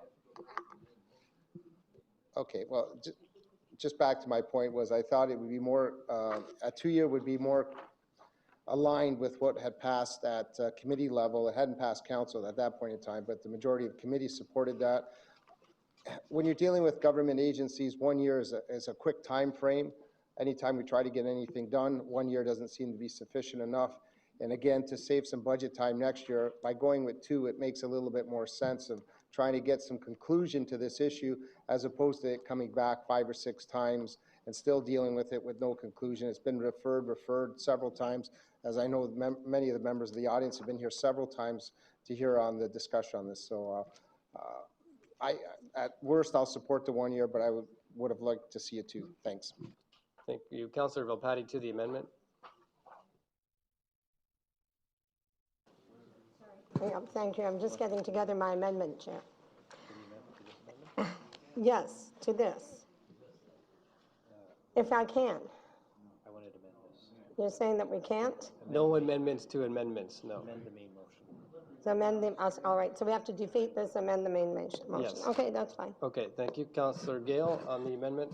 Yes, thank you, Chair. I just wanted to say that I cannot support this amendment, but I can support what Councillor Hodgson says because I think everybody has skin in the game that way on a 2 year at the same price as it is. One thing that infuriates me is this whole process because being rushed into this, we haven't taken into account the amount of the things we talked about $2 per ride, about not making any decisions till the chair talks to the Seaway, all these things. Just in the sake of going fast, we're going to approve something tonight. We should be spending our time. I'd like to kill the whole thing, not because of these people, I still think there should be a ferry, but I think that other people should be negotiating things in here. Even the lady that was here from the federal grant, I asked her about sponsorships. Nothing's been asked about anything. So the region puts all the money into this, and we're in control of something that we could have for years, and I'm finding out for Councillor Height. So I'm sorry, I'm against this. At least Councillor Hodgson is innovative on this. Thank you. Okay, thank you, Councillor. Seeing no others, so I'll call the Councillor Height on the amendment. Recorded vote. Okay, on the, it's up to committee. Somebody calls it, that's fine. It's been called. I'll look to the clerk to open the vote on the amendment. This is for 1 year. So it's not an amendment.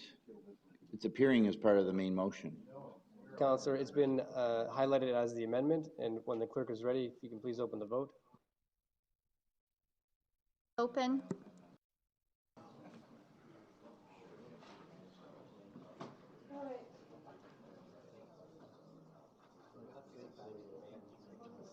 Yes, yeah. No free ride. What's wrong? What? No free ride. Okay, so that amendment did not pass. I look to the clerk to open the speakers list to the main motion.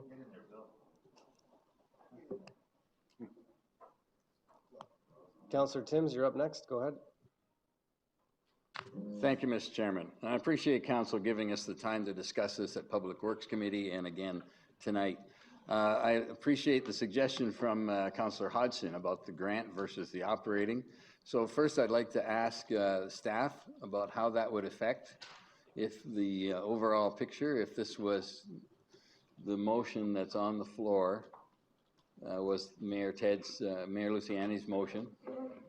What would be the effect of changing that wording from operating budget to a grant? Ms. Chamberlain? And then I'll Through go the to the chair, 50-50. there's no impact, obviously financial-wise, if the commitment is the same amount. It would just be specifically identified as a grant, which is different than just an operating contribution. So we would identify it as a grant. Okay. With that stated, if I may, we do have a response to Councillor Nunziata's question earlier about the running total, and I said I'd get that out as soon as we could. Go ahead, Ms. Chamberlain. So based on the recommendations approved exclusive of the ferry discussion underway, we've approved $1,050,000 gross and a net of 510, and that's in part because one of the recommendations was a reduction of the storm program, so that was actually an offset. Thank you. Go ahead, Councillor Timms. You still have the floor. Thank you, Mr. Chairman. So I would like to put an amendment to the motion, if we could have the main motion up again.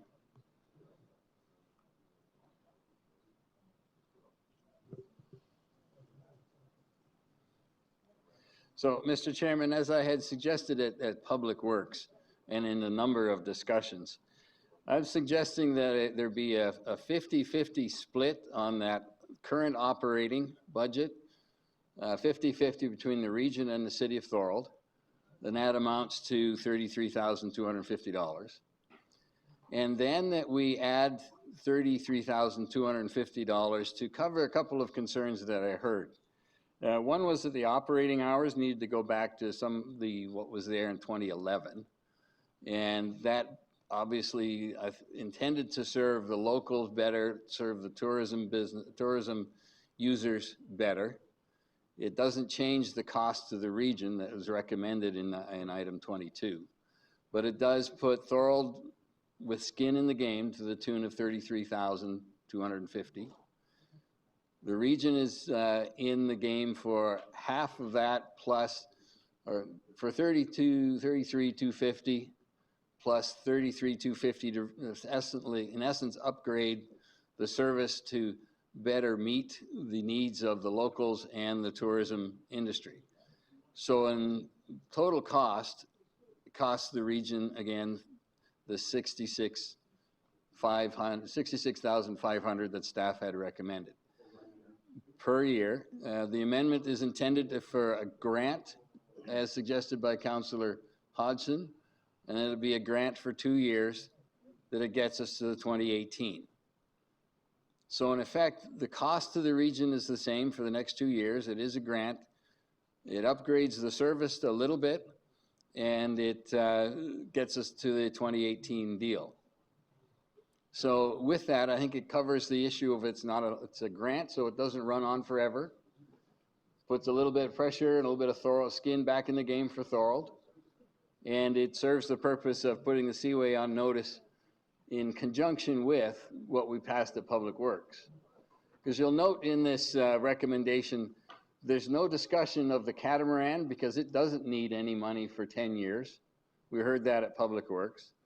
The upgrade of the docks, that's got a wide range of numbers involved there, will remain, as we said at Public Works, should remain with the Seaway and the federal government, and that's the intention here. The legislation doesn't require them to be upgraded for another few years in any case. So I don't know if the clerks have got an idea what the amendment is. Yes, Councillor, they will get it on the screen. You will need a seconder for your amendment, however, if I can get a seconder for that. Councillor Edgar, thank you. And when the clerks do get it up, we'll just ensure that it's worded correctly. Councillor Timms. Mr. Chairman, we also heard from and I think we all have a letter of correspondence from the group that are developing, I think it was 12,000 units, housing units in Port Robinson West. When they started their plans, this ferry was in operation. They expected it to continue. We have a letter from their lawyer saying that they would ask council to do anything we could to keep it operating. You'll remember the presentations from the public a few weeks ago. They said find a way to keep it operating. This gives us an opportunity for the region to support one of our partners, the City of Thorold, and put some of our skin in the game when we're talking to the St. Lawrence Seaway about the value to this crossing that we see as a region as a whole, as the city, backing up the City of Thorold as one of our partners, and to the neighborhood of Port Robinson. So, Mr. Chairman, I think the wording, this is what was offered at Public Works the other day and got deferred to this meeting. The City of Thorold with a, let's say, with grant on the current operating budget of $66,500 and 100% of the expanded hours cost to support tourism at $33,250. Total cost of the region is $66,500 per year for 2 years. We need, and I'm suggesting 2 years because that gets us to the 2018. Okay, thank you, Councillor. It's been duly moved and seconded as an amendment. Councillor Mays to the amendment. Yes, Chair. I'd just like to ask, as it's written, Chair, I would have said that it's too open-end because it says expanded hours cost to support tourism, which is completely open-ended. It could be open 24 hours a day, 7 days a week, the way it's written, and I think you better be careful about that. We have to put lights out there too. Just so if that changes to what Councillor Timms just said from the clerk, I guess that would cover that, but it didn't initially. Second thing is I'd like to ask Public Works and Legal, by participating in the operational financing of this, do we in any way set ourselves up for being obligated to make the capital improvements, which in Public Works are upward of $600,000? So I want to understand what we're getting ourselves potentially obligated to spend on a capital basis. Through the count, thank you, Chair. I'll defer to Ms. Ferrin as well. In terms of an extended obligation for the capital investment, I don't see a legal basis for that. I'd suggest to Council that it sets a precedent for we're now in the game. Perhaps now we'd be considered a partner for that expenditure. So I look to Ms. Ferrin for more of a legal approach.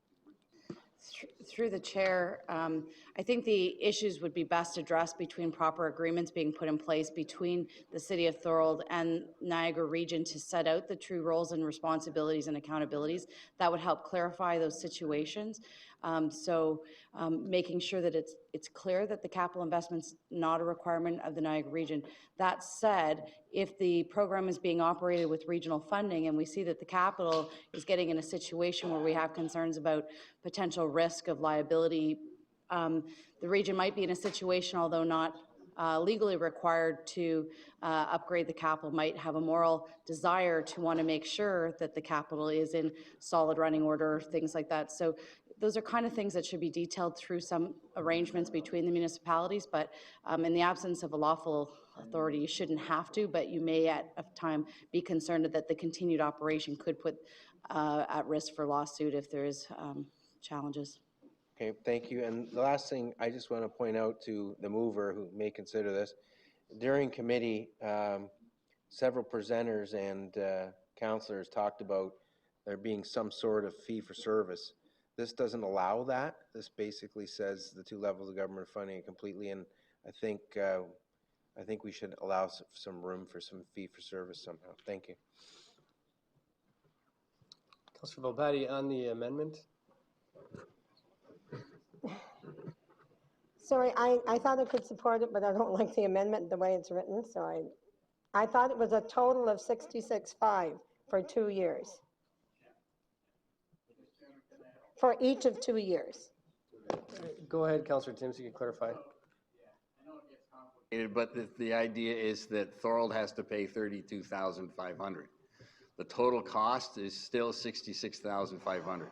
So the wording should be with a 50-50 grant, 50-50 grant, 50-50 of the $66,500, which is the current operating budget Thorold has asked for. Okay, and then plus no more than $33,250 to allow for the expanded service. Total to the region remains at $66,500. For each of 2 years. But it puts Thorold on the hook for $33,250. Yeah. We heard quite consistently that the service had been shrunk and shrunk and shrunk because of budget limitations. So this deal allows us to expand the service back to where it was in 2011. Okay, Councillor, I think you provided clarity for her. Is that fine, Councillor Volpatti? I'm trying to get an amendment or a wording together. No, it's not right. So the clerks are also trying to get clarity around the motion. 50% of operating costs to a maximum of $33,250 plus 100% of expansion to a maximum of $33,250 so the for total, each of the next 2 years. That I will support, and I'm not supporting anything else. that's what I'm trying to get to, yeah. So, Councillor Timms. But did you get the wording now? Councillor Timms, the wording that's presented on the screen now, is that exactly what you're saying? It doesn't make sense. So we need not to exceed $66,500 from the region for 2 years. Each of 2 years. Yeah, it is each of 2 years. Yeah. I'm trying to say that. I'm trying to. Yeah, so each of 2 years. Just build a bridge, yeah. We can send that message to the Seaway too. Be faster. Councillor Timms, is that wording satisfactory? Then we can proceed. Not to exceed for each of 2 years, yes. So, do I still have the floor, Chair? Councillor Petrowski, please. That's I think the word, could I move to call the question, please? So you did speak to it, Councillor. Well, I didn't realize, I just wanted to clarify it. Come on, guys. It's $66,000. It's there in front of you. I will allow you to call the question. You still need a seconder for that. Yes. There's a seconder for calling the question on the amendment. Seconded by Councillor Quirk. All those in favor of calling the question on the amendment, please raise your hands. Opposed, if any? Okay, that has not been approved. Councillor Edgar? You have the floor. Thank you, Mr. Chair. I still don't think that the motion is written properly. I think that what is meant is that it's going to be a grant of half of 66,500 plus 33,250 to support the expanded service, not to exceed 66,500. I don't think that the 50-50 needs to be in there, does it?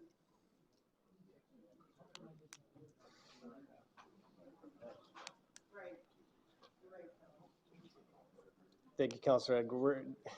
We're still providing the proper procedure. I don't want to get hung up too long on wordsmithing a procedure, but we do want to understand. Councillor Timms, go ahead. Yeah, Mr. Chairman, the clarification for the reason for the 50-50 is to make it clear what I heard from a lot of council was that Thorold had to have some skin in the game. So I'm saying we're only funding half of the current operating cost. So we're asking Thorold to put $33,250 worth of skin in the game. That's the intent. So that's what the 50-50 is about. And the expanded service is to bring it back to where it should have been, which means that the overall budget is $100,000. Thorold is paying $33,250. The region is covering $66,530. So the city of Thorold is in for about 33% of the budget for the 2 years. But it's structured this way to make it clear on the intent. Wow. Hopefully that was helpful. Councillor Edgar, you still have the floor.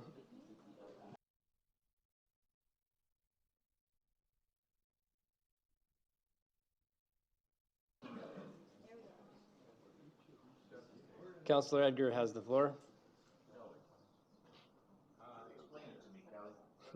It's clear as mud. I have to say, I think Councillor Hodgson's amendment might have been a little cleaner, but it is what it is.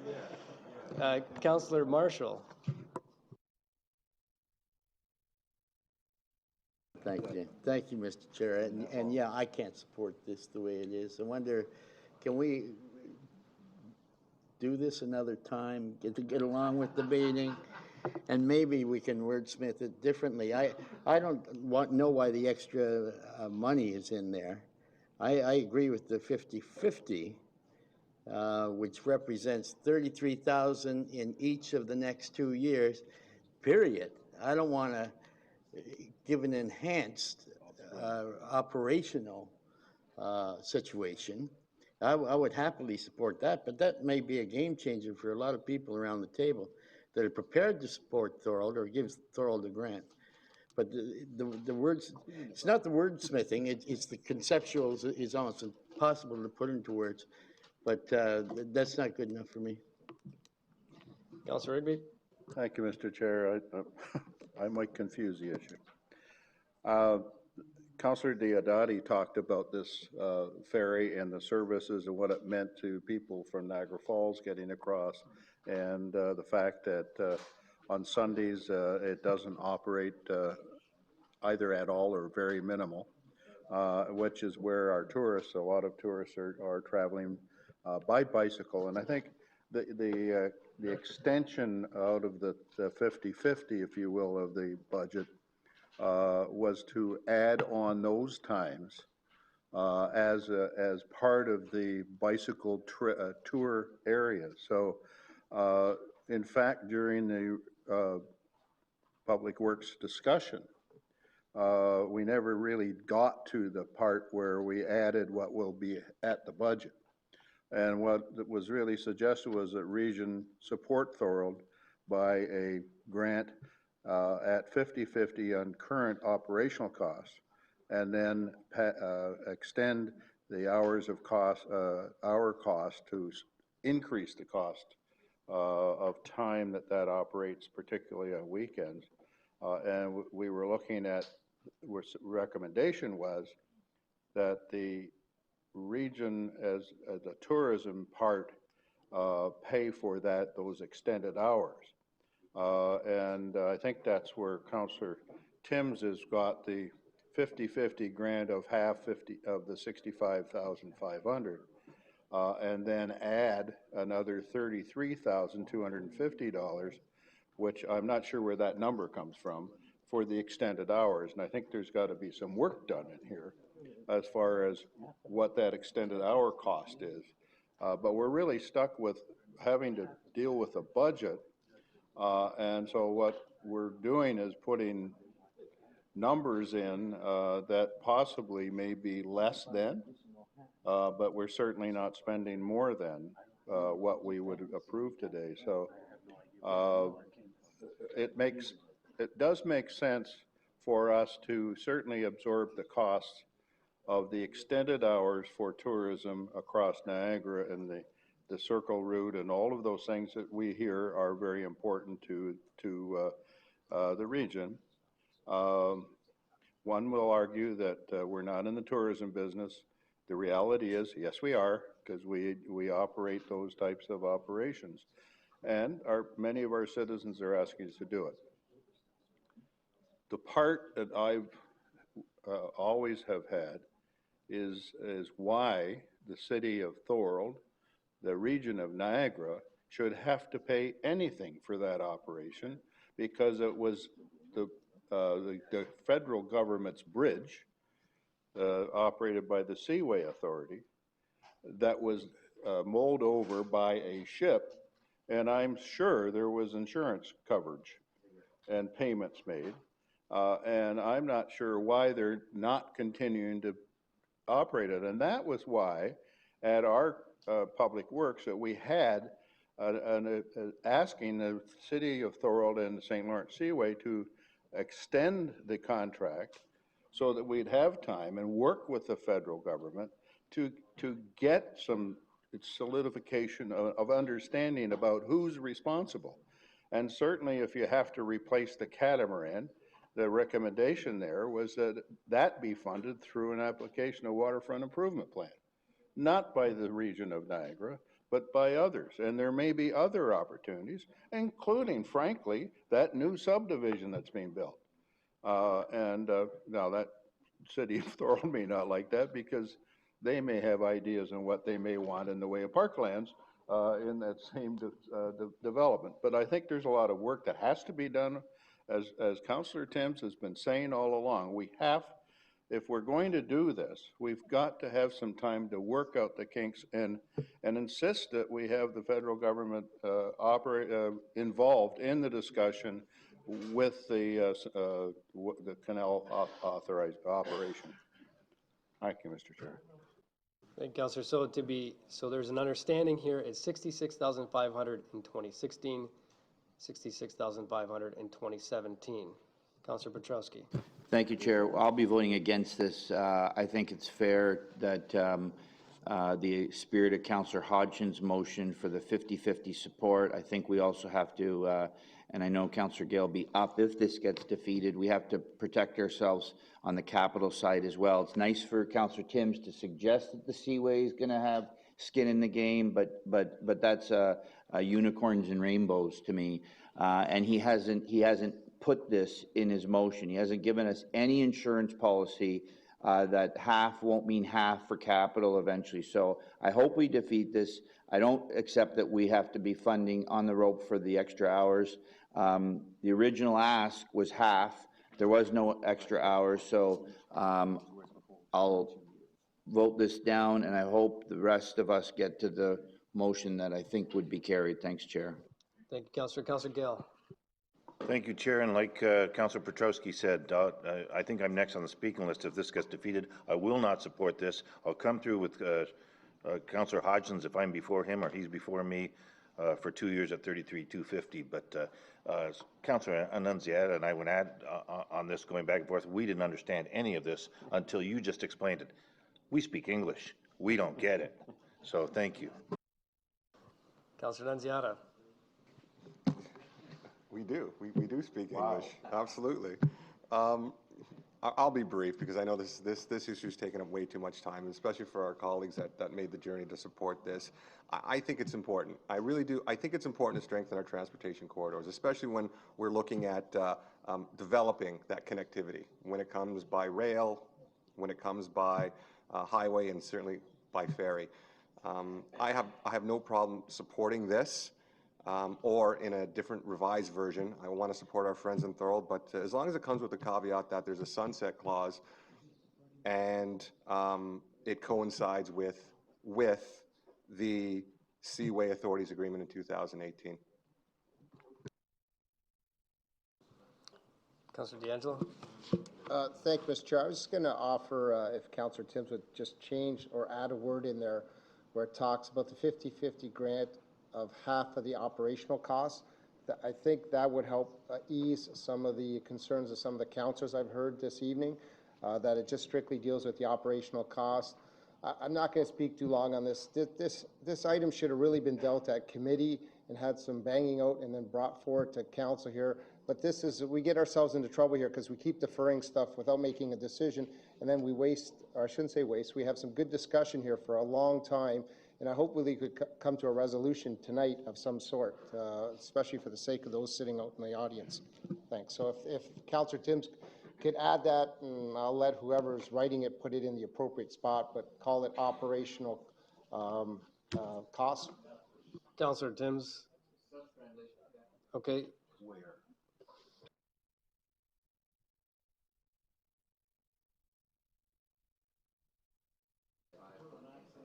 Okay, I want to make sure that we get it in writing so everyone knows exactly what we're voting on.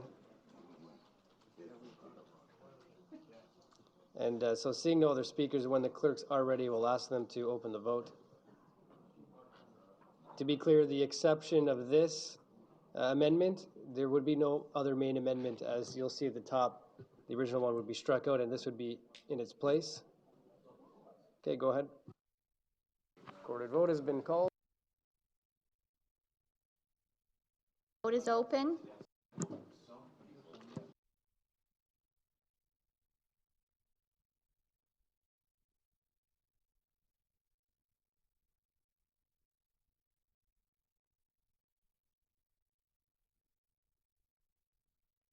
Okay, let's, we stopped that. There's enough people signed out. Please sign back in.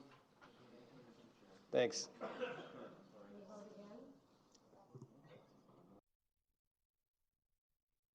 Vote is open. Vote is open, yes.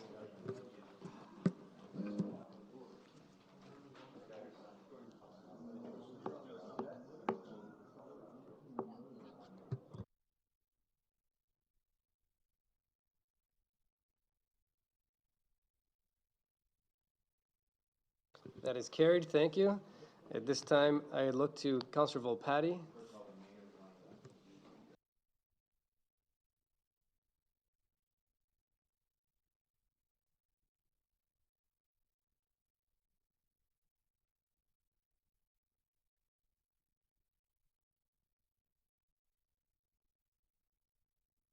So Yes. if I may, Councillor Betty, to those who came in the gallery this evening, thank you for your attendance. Just so there's a clear understanding, that amended motion has carried, and so it will be funded at least for the next 2 years. I hope that helps. It will be a council. Subject to council ratification. Still has to pass council. Yes, thank you. Councillor Volpatti, thank you. Thank you. My motion is that the inclusion of recommendations 14 and 20 in the 2016 levy operating budget for the term as outlined in each recommendation be approved. Thank you. Do you have a second? And I'm sorry, the next part of the motion is that for recommendation 14, it will be approved from the levy, not from reserves. Is there a seconder for that motion? Councillor Dart, thank you very much. And can I speak to the second one as well, Chair? Absolutely. Go 20. Just that I'm hoping council supports this, or the committee supports this. It's a placeholder for tourism. They have not given us their report. They have not asked for any funding as yet. So it's a placeholder for 1 year. Thank you. Thank you. Are there any speakers to that motion? Councillor Petrowski, go ahead. Thank you, Chair. So I'm entitled to my next 10 minutes, is that correct? Fortunately. All right, so back to the presentation. Just wondering, Chair, there was I think in the presentation there was a suggestion or recommendation to remove the dollars from the lakefront enhancement strategy just because they hadn't been accessed. I don't look at the lakefront enhancement strategy, Chair, as something that automatically every year there's going to be a municipality lining up for. So effectively what staff is doing is not allowing that fund to accumulate, right? Councillor, to be clear, recommendation 14, which is SWIFT, Yeah. and recommendation 20 is the 100,000 for tourism in Niagara. Those are the two items currently on the floor. Right, but I didn't finish my questions on the presentation, so I wanted clarification on the presentation. Let's stick to the two recommendations on the floor. You have an opportunity to raise issues as you wish later. When's later? When it has to do with something that's... There is another business section as well. There's another business section? 14 and 20 are on the floor, Councillor. Okay, so if you're going to ram me into the 14 and 20, what business priority is item number 14 satisfying? The CAO spoke to our business priorities, and then we added a bunch at the bottom. Okay, let's get an answer. CAO, go ahead. Through you, this is one that in our strategic priorities that we said that needed to be approved at budget before we can go forward. But SWIFT really follows the line of sequential and future growth. So that motion that was passed by council that we're to bring forward some initiatives that will bring future growth. It brings fiber to every rural home and every that doesn't exist today, especially in the south of Niagara and even parts of Niagara Lake along the lakefront. So all the rural areas, so that everybody will be linked into fiber and be able to work at home, get healthcare at home. So it's part of sequential growth. So sorry, Chair, is there a priority called sequential growth? I don't understand that answer. Through you, Chair, we were asked to bring forward some initiatives that will lead to some future growth. This, if you look at the strategic plan, this is in red, so it needs to be approved in the budget for it to be part of the strategic plan. Oh, I see. So this is a new strategic priority. Okay, so that would, how many did we have originally, Chair? 26? 26, and it looks like in red there's about five. Five more. That were directed by council in some cases, and this one was directed, you know, is there opportunities for future growth? Waynfleet, Port Colborne, parts of Fort Erie, West Lincoln do not get fiber to the home today. Well, to be clear, Chair, I don't think directed by council, by directed by some councillors. We haven't passed a motion. True. Well, so it's not council, it's some councillors. So I just didn't get in line and put mine in here. So the next one, 20, same thing. Was tourism a strategic priority, or is that a red item? Through you, it's a red item, and that was directed by council, a vote by council that we were asked to come back and look at it, and that's why it's here. Okay, so what's the proposed use of that spend of the 100,000? Are we hiring another? Is this an ongoing 100,000 forever that's going to be in, or is this just for 1 year? In which case, I'll be making an amendment that it would be for 1 year. Through you, in fact, this specific one that council approved and we recommended is that we would put it in as a placeholder and then do a comprehensive review in the Q1 of next year and come back to you on how we would spend that 100K. So you're asking us to approve a check for 100,000, but you don't know how you're going to spend it yet? Through Chair, it was just a placeholder to make sure it's there, and so we don't have to come and do an amendment to budget in Q1. And as directed by council. Okay, so does the CAO Chair have any idea which department is going to be spending? Is this a planning initiative? Is this an economic development initiative? Is this Public Works might be getting into this? Let's get a response. This is put another ferry in Port Colborne? Councillor, let's get a response. If you recall, Mr. Merritt was working with Mr. Sagan, so it would be part of economic development to oversee the allocation of that 100K going forward. Okay, so to be clear, Chair, last question on this. When this placeholder falls off the shelf and becomes an an idea of staff probably, because I'm sure council won't have an opportunity to make recommendations how it's going to be spent. Will we actually see a new motion come forward sometime saying, hey, lights on, we figured out how we're going to spend the 100,000? Through you, that was, through Chair, that was our commitment to council, that in Q1 we would have that allocation. So we would be approving it sometime in the form of a physical motion, not the spend anymore because we've already got the placeholder, but how it's going to be spent. Okay, I'll be voting against that anyway. Councillor Grenier? I thought I had 4 or 5 minutes more to go before I got my turn. Thank you, Mr. Chair. I have questions on each of these. I had marked them. I need some explanation about the broadband initiative. Where did this come from? Did it come through the committee process? Because I was trying to find it earlier today. I like the business case page that's in the budget binder, but I need a little more explanation about how it appeared here this evening and why we're discussing it now for the first, seems like the first time. Mr. CEO, go ahead. Through you, again, it was identified to council in some memos. It was identified November 12th when I provided a potential. It's not part of your priorities now because it's if you approve this, it'll be part of your priorities. But we had mentioned it. Mr. Sagan, when he provided an update to you, talked about how important this is. At AMO, I think I provided a letter that we met with Minister Duggold and all the Western wardens, how critical this was in a consortium to try and get fiber to every rural area of Western and our part of Ontario. But I'll have Mr. Sagan maybe add a few more things there. Mr. Sagan, welcome. The councillor's question, and I guess a number of other councillors. The SWIFT proposal is an initiative created by the Western Ontario Wardens Caucus, which I understand the region of Niagara is not a formal member.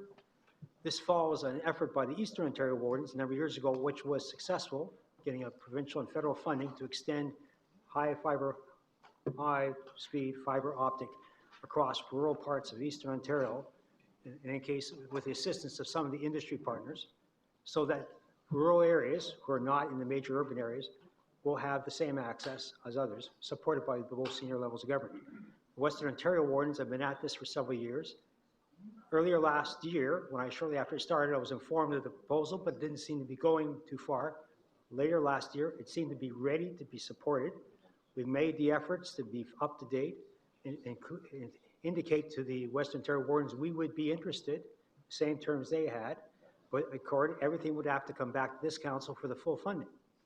But at least we'd be in the game and opportunity. If we want to proceed, we would have to proceed alone, independent of the other Western Wardens. As the CEO has indicated to you, the Western Wardens have talked to the Minister Duguid, the Minister of Economic Development, Employment and Infrastructure, fully supportive of both the Western Wardens effort as well as the region of Niagara participating as a partner. This afternoon, with the assistance of several mayors in the room, the regional councillor Hodgson, we met with Minister Leal, who also indicated this is something that the government of Ontario supports and knows that has always been through the federal government's processes, but with the federal election call, they hadn't made a decision. We're waiting for the federal minister's decision on whether or not they will support what the province is willing to support. But again, we would have to bring it back to this council to see if you're willing to proceed with the funding. If I may allow Commissioner Lewis to add, and then back to you, Councillor. Thank you. Okay, I get sorry, the sorry, Councillor. I just wanted the Commissioner to add. Sorry. Just to put the funding in context and the extent of funding being leveraged from other orders of government as well as the service providers, is that the regional contribution is $2 million, but you're looking at a $15 million project, and it's looking at funded $5 million from the province, $5 million from the federal government, and another $3 million from the internet service providers. So this is a real opportunity for the region to leverage the funding to benefit the taxpayers of Niagara. Thank you. Mr. Chair, I get the technology. In fact, I was banned from saying dark fiber at Welland City Council meetings. I get the politics behind this. My concern is the rollout. You know, I'm familiar with the Western Wardens and the Eastern Wardens, and particularly the Eastern Warden's success in getting this done to rural areas, and the benefits that were realized by some of those communities. My concern with this is, do we have in place the internet service providers? Is there any control on our end with respect to geographic scope of the rollout?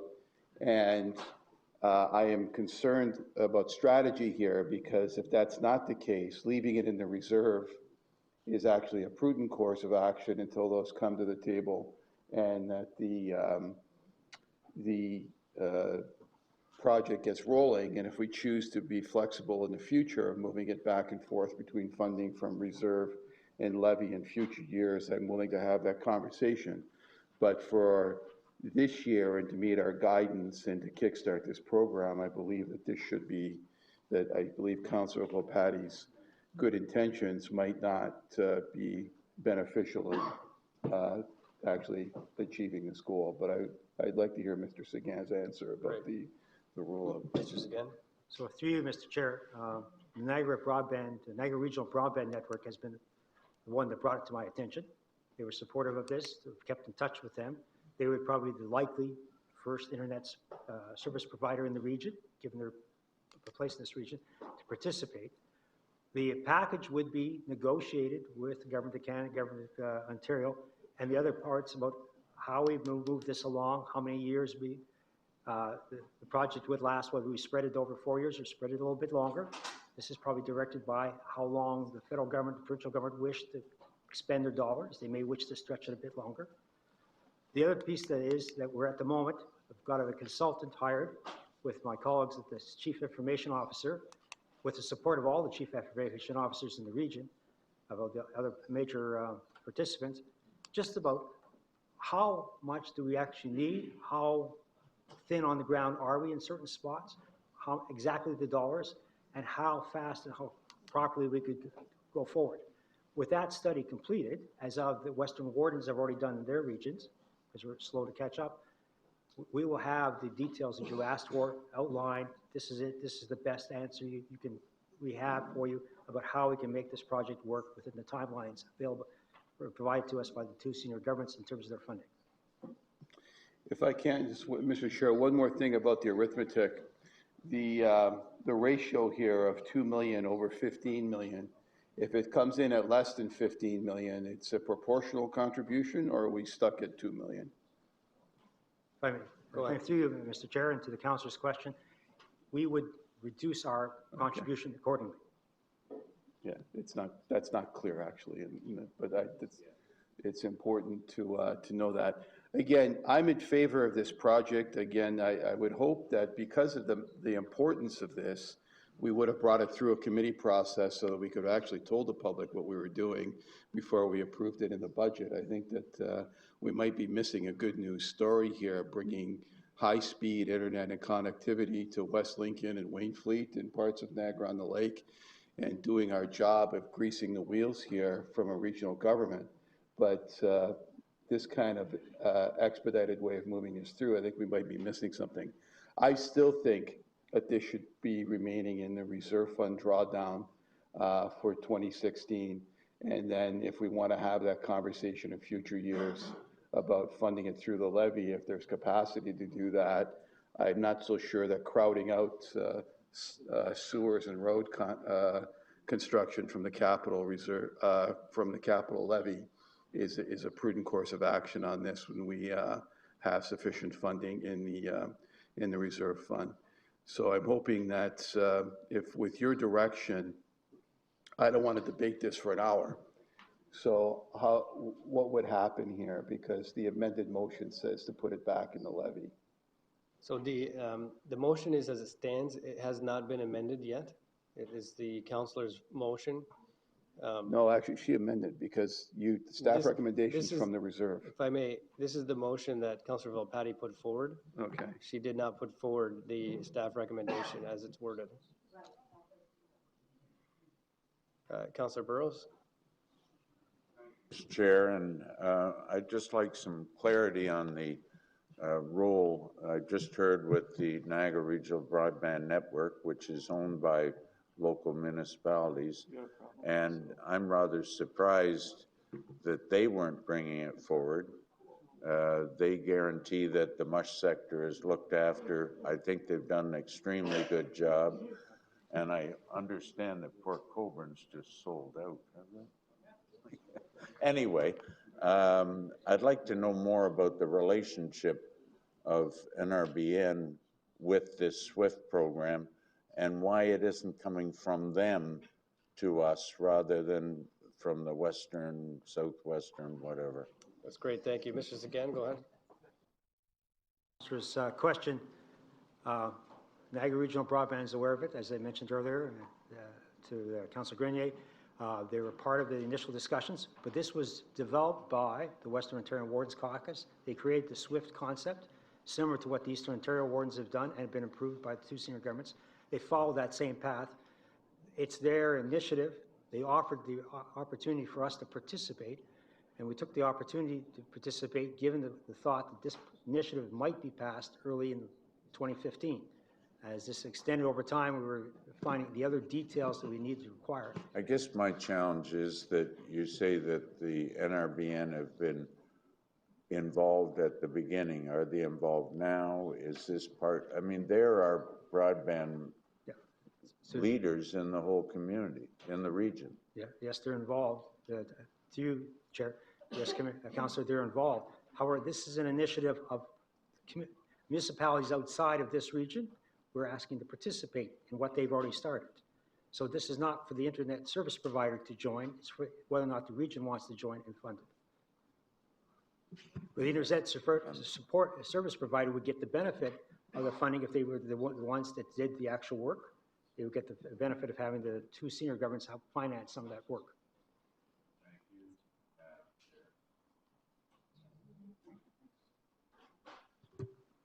Okay, that's it for your questions, Councillor Burrows. All right, so Councillor Hodgson. Yep, thank you, Madam Chair. I'm looking at slide 27 of the budget presentation, and it's where we talk about risk management and about a transfer to the taxpayer relief reserve.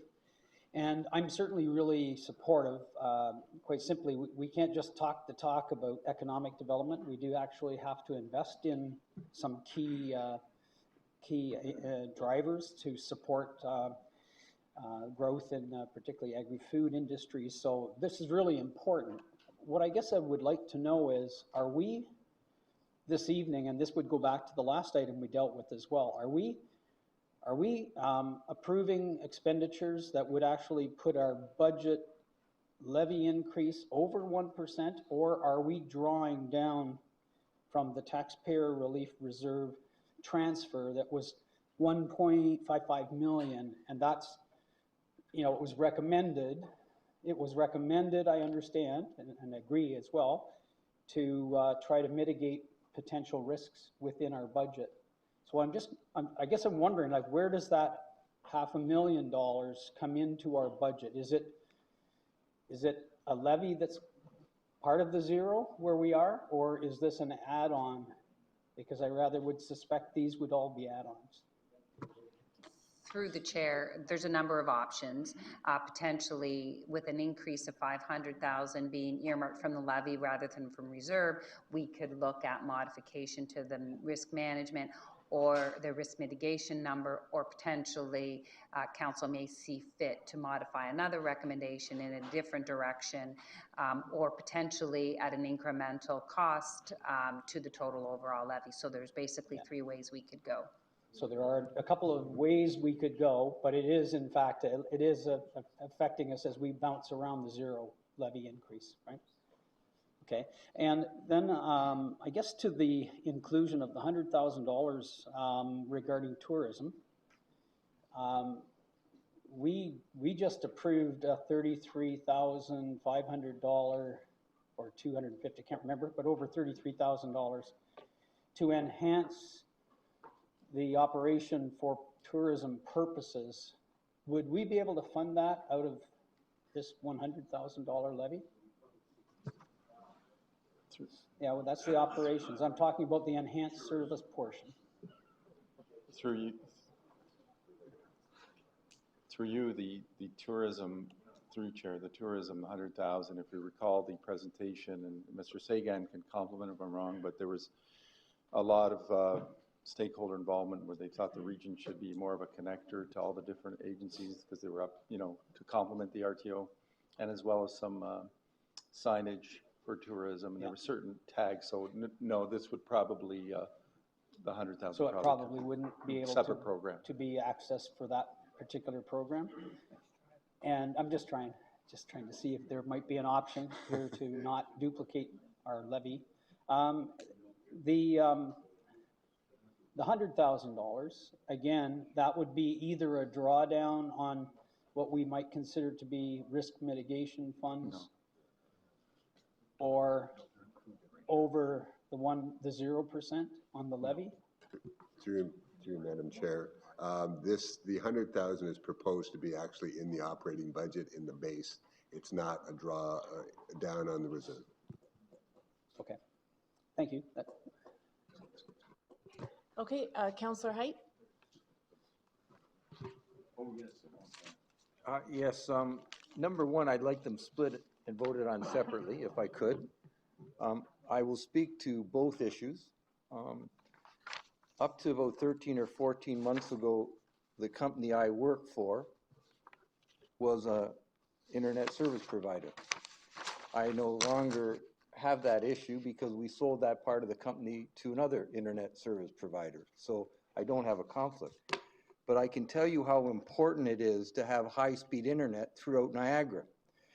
But as I look at this report, the information that is part of the budget, it speaks about fiber. I live in the middle of St. Catharines, North End. I don't have fiber to my house. There aren't people in Niagara that have fiber to their homes. There are very few communities in the world that have fiber to their homes. It will be incredible if we could get fiber to my house in St. Catharines or any city. So this is an ambitious program. I look forward to it happening in the city as well as rural Niagara, but it would be nice if we had it in the city. But as I contacted our director one day, I spoke to him about how important it is to have industry and business have access to fiber.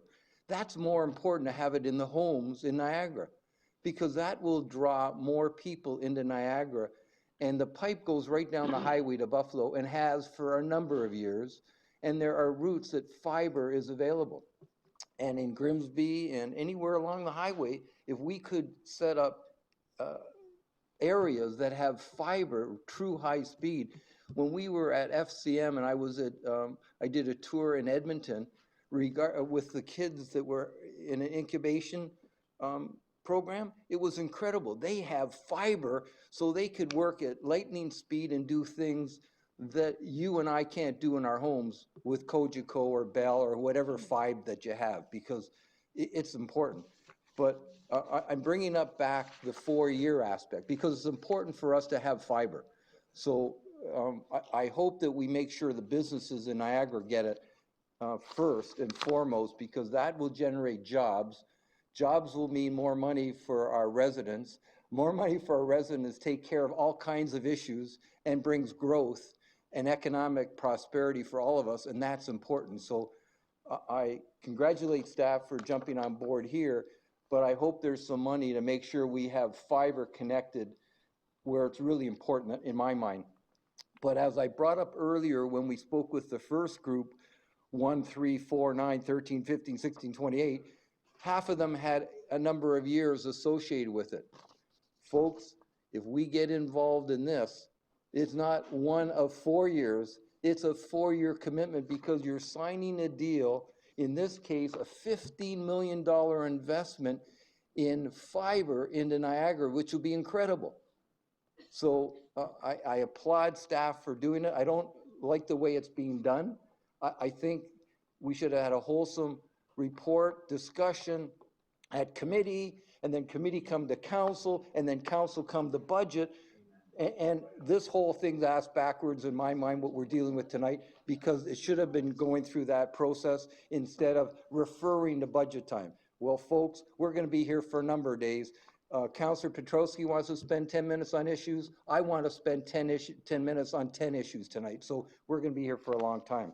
But I compliment staff for finding ways to get the feds and the province and some internet provider, service provider to put up some money, because here we're putting 2 million of 15 million in the game to get high speed in rural Niagara. And we were delivering high speed to rural Niagara, and it was at a snail's pace, and nobody was happy because they couldn't conduct business. And I'll tell you a quick story about someone in Niagara-on-the-Lake.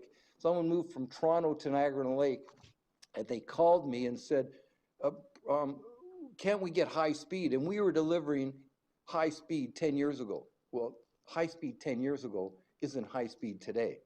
Anyway, so this gentleman said he had a problem because he worked for a company. He did online business that needed an interaction. He wanted to be online and speak to people and have high speed so he could answer and deal with them. And he left an office in Toronto to move to Niagara-on-the-Lake to do it. We couldn't deliver him high speed to do it. So he had to leave Niagara-on-the-Lake to find somewhere to have high speed so he could conduct his business, to stay and live in Niagara, because he was hoping by moving from Toronto to Niagara-on-the-Lake he could do it, and he couldn't. So, boy, this is important to the prosperity of all of Niagara, because we're behind the 8 ball, not only in rural Niagara, but in all of Niagara because of the lack of real high speed. So on that issue, I applaud staff, but again, this is a true 4-year commitment if we sign up to this. This isn't one of two that next year we say, you know what, we don't want to put $500,000, but it's too bad the chamber isn't speaking of some of these issues, because other years the chamber would be here endorsing some of these items. And Councillor Petrosky said, well, we only got it Friday. Where's the audience? Other years we'd have presentations supporting or against some of the things. Well, they don't even know this is on the agenda tonight, nor did many of us until we looked at it. So it is a high-speed budget, and that's why we can deal with this. And Councillor Petrosky asked a question earlier, how long can we wait to have this process go through to the cities? Well, we could debate this until January or February, because the cities need to have it so they can do their tax bills, I think by the end of March, something like that. So we have time. We don't have to push this through tonight or next week or the week after. Now, back to the 100,000 on tourism, there, it's a placeholder. Well, I'm not sure if I'm endorsing it today, because I don't know what that placeholder is for. We got out of the tourism business, and then we got into it in Grimsby again with the center, and then we got out of that, and I voted against getting involved in that, and now we're getting out of it. Now we're going another 100 grand so we can do some reports and hire some staff. For what? RTO is their job, their business. We have Niagara Falls tourism that takes care of Niagara. We have St. Catharines tourism in their economic development budget. And I know that there should be money in our budget because tourism's important. And I'm still waiting to find out what's going on with the casino issue, because if you looked at that report that we had when they were here a few weeks ago, the number one item in that report talked about tourism. And back about 6 months ago, I think Councillor Senzik and Councillor Maves had a motion to the chair to deal with the concern that if Toronto got a casino, how it's going to affect us. Well, if you look at that report that we saw a few weeks ago, casino is right up there, folks. And I don't know if we've addressed the issue with the Toronto casino. So why spend $100,000? We haven't even dealt with what are we going to do if there's no casino, or we cut out one casino and we lose business. So I don't know what the 100,000 is for. So I'm not prepared to, as a placeholder, I guess I don't have a major problem, but I want to see a wholesome report and not just hire staff for another, spend a year on a report for 100 grand, because I don't think we need it. We've been in and out of this. And I think back years ago when I was on the chamber had even, they were involved in tourism and they got out of it. So I've got some issues with that as well. So that's why I want to vote on both of them separately. Thank you, Councillor. Councillor Augustine. Thank you very much, Mr. Chair. I don't know how to compete with Councillor Height's enthusiasm and energy, and I applaud him for that. And just to build on the items that he said regarding the broadband, it is extremely important in some of the communities that were mentioned. It's also extremely important in in Pelham. And I just want to remind council that there's not only homes and people, we heard the story from Councillor Height, that folks work out of their homes. Farmers, which are businesses, work out of their homes very often. They need this. And there are many other rural businesses that need this, whether they're greenhouses or wineries or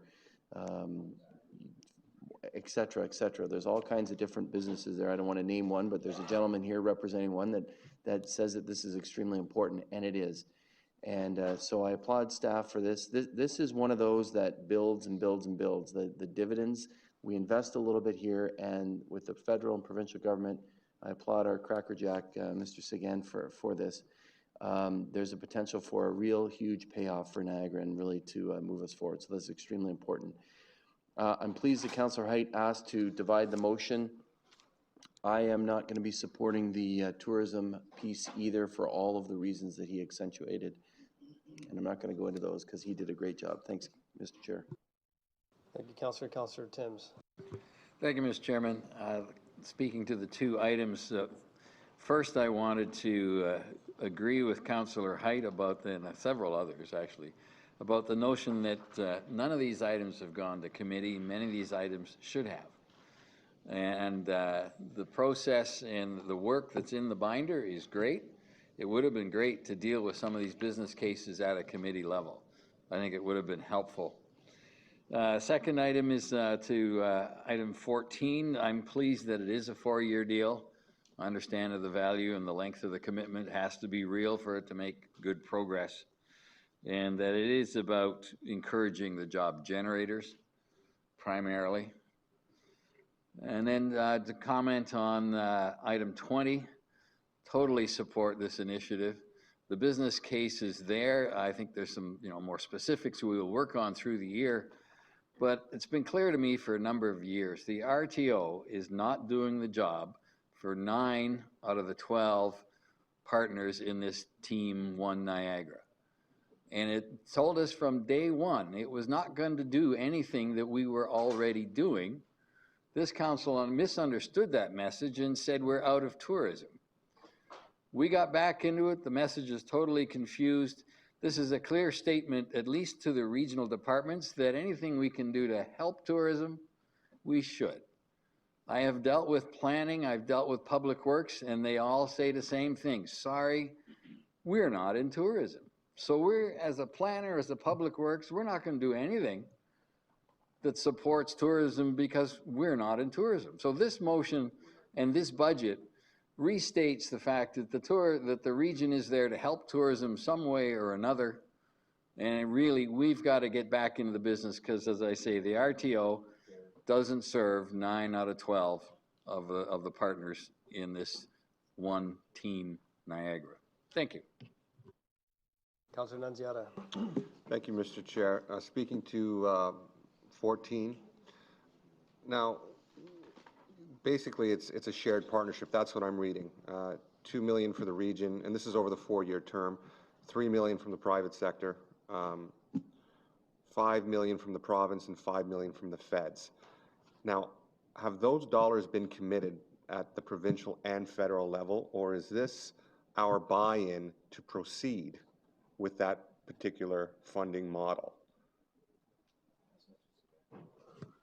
Mr. CEO, go ahead. Through you, Chair, but Bob can complement if I'm wrong. But yeah, it is more the buy-in to proceed. Okay. Go ahead, Bob, if you want to. Through you, Chair, and the CEO's point, it's a buy-in, but we still have to have the agreement signed. It hasn't been finally approved. And that gets back to my response to Councillor Grenier. It could be that the two senior governments decide to make it a 6-year program. It's they'll be sending the bulk of the money. Well, we know this is also applicable, the same deal will be applicable to all members of the SWIFT package. So we'll all get treated essentially the same. But our demands on the funding may be slightly, total fund may be different. There might be more need in this region than in others, or a little less.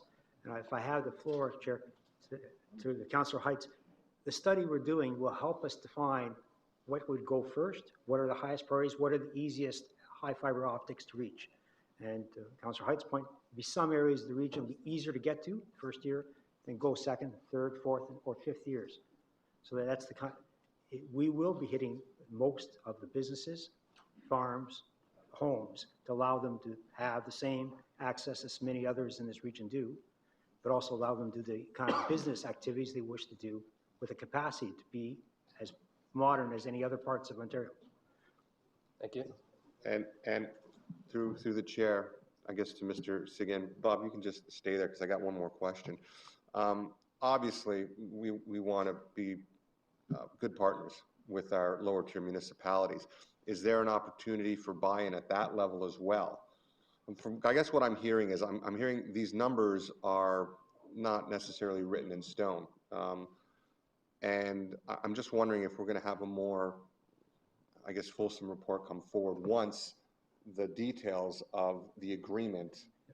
Well, through the chair, it would be my plan with through the CAO's office, who I report to bring back the package, so you could see it in detail, plus the analysis that we've done by the consultant. We said, what are our needs, and then what's the actual dollars? But this would be, we would come back here once we know the two senior governments have approved it. Got it. Right? Until that date, I would not ask you to approve something until we know the two senior governments are committed. Okay. This again would be kind of a placeholder, a sense of direction. We would have to return here, and then you have another time to discuss again whether or not this whole package fits where the prosperity direction the region would like to be. Yeah. And I appreciate that. I think the language has to be clear that basically what's been presented in the budget package, it's basically a potential model, but the numbers and certainly the lifetime, sorry, the 4-year commitment, those aren't written in stone either. I mean, this is all evolving. It's still a work in progress. Through you, Mr. Chair, it's our best estimate at this time. Until we know the two senior governments are definitely in, we won't know for final parameters, but they will be in for those shares, 1/3 and 1/3. Okay. That's basic.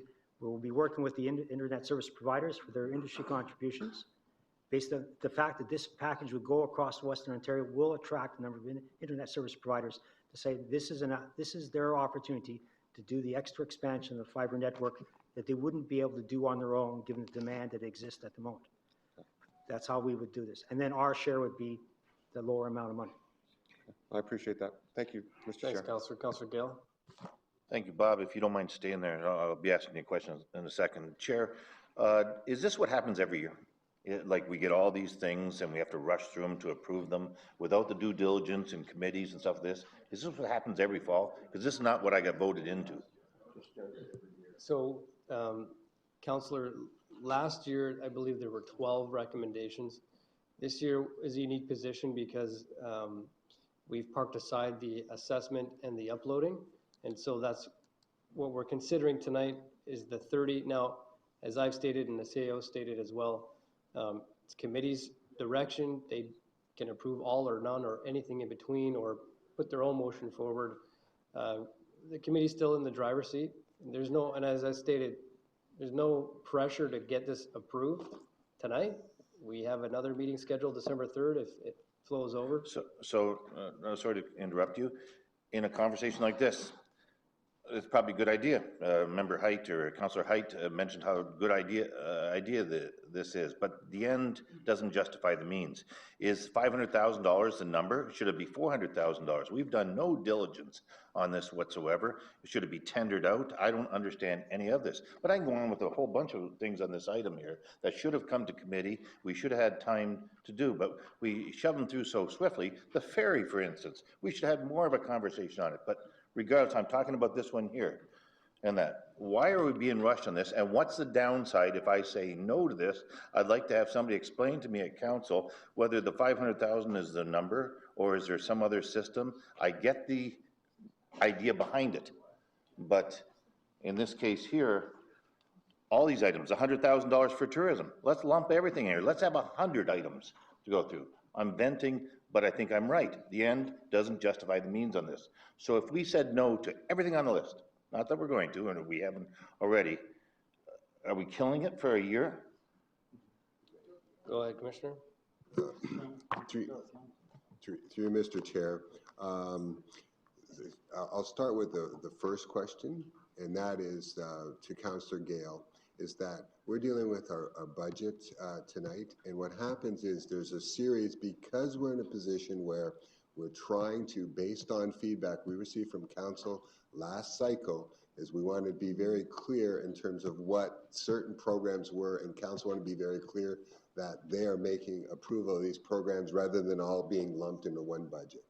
The other thing is that when we look at the items on the list, there are a number of items that went through committee. So for example, the SEO, that went through committee. The EMS report in terms of the additional ambulance, that went through committee. So there are a number of that have gone through committee. What also happened is as we were building the 2016 operating budget, there's a number of items that came forward that were put either through committee or at council. And dealing with this item, again, this one came to council and it was part of the CAO's council priorities update. So what we're dealing with today on these two items are ones that had came up, so we're trying to be timely and put a provision in the budget so that when more details are available or any agreements to be signed, in this case of the broadband, Director Segan indicated once that's there, we have to bring forward a package. I'm not at 8 minutes. I haven't been on for 8 minutes. I have? So we'll let the commissioner finish the response. Okay, but you still have the floor, please don't Councillor. yeah. So what happens is that when we refer to them as placeholders, that's indication to council that we will be coming back through the committee process with reports to make sure council understands the detail and the scope of the program, and then it's approved to proceed. But you need a placeholder in the budget, because if it comes through mid-year, then the comment is, well, it's not in the budget, so we'll have to maybe defer it to next year. So thank you for that. Again, I look at my time. There's no way I'm 8:38. Thank you. But regardless, through you to Mr. Segan, Chair. In this case here, if we okay this, then we fly with this broadband initiative SWIFT. But was this tendered out? Did anybody do any analysis as to whether it should cost us $500,000 or $400,000 or $200,000? We know it's the right goal, but could you tell me the process of how you came up with this, please? So if before you start, Mr. Segan, to be clear, the 10 minutes is inclusive of both the councillor speaking time and the staff response time. So with that in mind, staff can try to keep their responses brief as well. Chair, I never talked to the staff yet. It's only been myself and Commissioner Lewis talking. Mr. Segan, go ahead. I didn't start at zero. Well, regardless, that's wrong, but please answer my question. Go ahead. Thank you.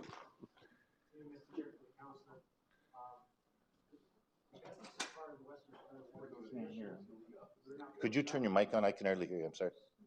Apologies.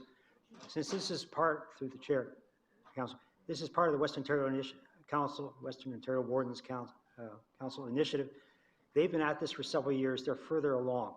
They've done the analysis to estimate what they have to spend, provided what the two senior governments will spend. That'll be the final dollar range. The federal government spends a little less, or two governments spend a little less, a little more. We're undertaking the same consultant. We've hired the same consultant they've all done to be consistent with the analysis. They're undertaking this work now with the support of the various CIOs, reaching out to both the public sector, private sector, business sector, individuals to get the best analysis they can, report back to us whether or not the $500,000 a year estimate is 99% right, 98%, 95%. But they feel confident in the range, but we have to fine tune it. That will go into the total package with the other Western Ontario Wardens communities, and that will be the final pitch to the two senior governments. On the process, I would, through the CEO, bring this forward to you once the two senior governments have signaled they're supportive, whether or not this region wants to play at this game, participate under those conditions. If they shorten the dollars down, that may change your attitude. If they were to provide additional dollars, that might again shift the timelines. But you'd have to see exactly what the agreement the two senior governments have provided. That'll have to come back to you to make sure that this is exactly the package you'd want. Thank you, Chair. I won't ask any more questions. I won't take any of your time, other than I think this is democracy at its worst. Thank you. Thanks, Councillor. Councillor Rigby. Mr. Chair, unlike a friend from the north end of St. Catharines. I live in a community in St. Catharines that has just been serviced by fiber optic systems. The only issue I have is that I still have copper to get out to that line that runs down my street. But I have fiber. So that's one issue. The thing that's troubling me as well, and I know that, a couple of things. I know that in the building of the Burgoyne Bridge, we had to replace the fiber that was going across, not replace it, move it out of the concrete and put it in and make sure it was solid that crossed the Burgoyne Bridge, because it provides fiber downtown. Then I remember back when we had a lot of discussion about installation of fiber throughout the region being done by a small group that was doing it out of Niagara on the Lake. And I believe they're still operating. So I don't know what's happened with that fiber and why that's not doing what we seem to think we are being provided here. Also, if I have fiber in my community and others, the large ones, and perhaps it's in the rural areas that we have some issues, even when we were talking about Niagara on the Lakes initiatives back then, I didn't agree with it, frankly, because I just came back from, had just come back from Finland. They don't have wire anywhere, and they don't have fiber. They're up in the air, and it's all by cellular. And the total operation is there and quite successful. And that's where Nokia started, and had quite an interesting tour of that particular plant and all of the work they're doing without wire. So I'm of mixed opinion on this. I think there's certainly an opportunity, possibly, but I think we need to do more work on this before we commit to something. And it's too bad, because it may be worthwhile, but how do we know that? And how are we going to know that unless we do some due diligence to find out what exactly do we have in the community of Niagara, what's available, and what can be available with what we already have. Plus, we do have major companies that run through this community, these communities, that are putting fiber in. They don't come and ask us to give them money.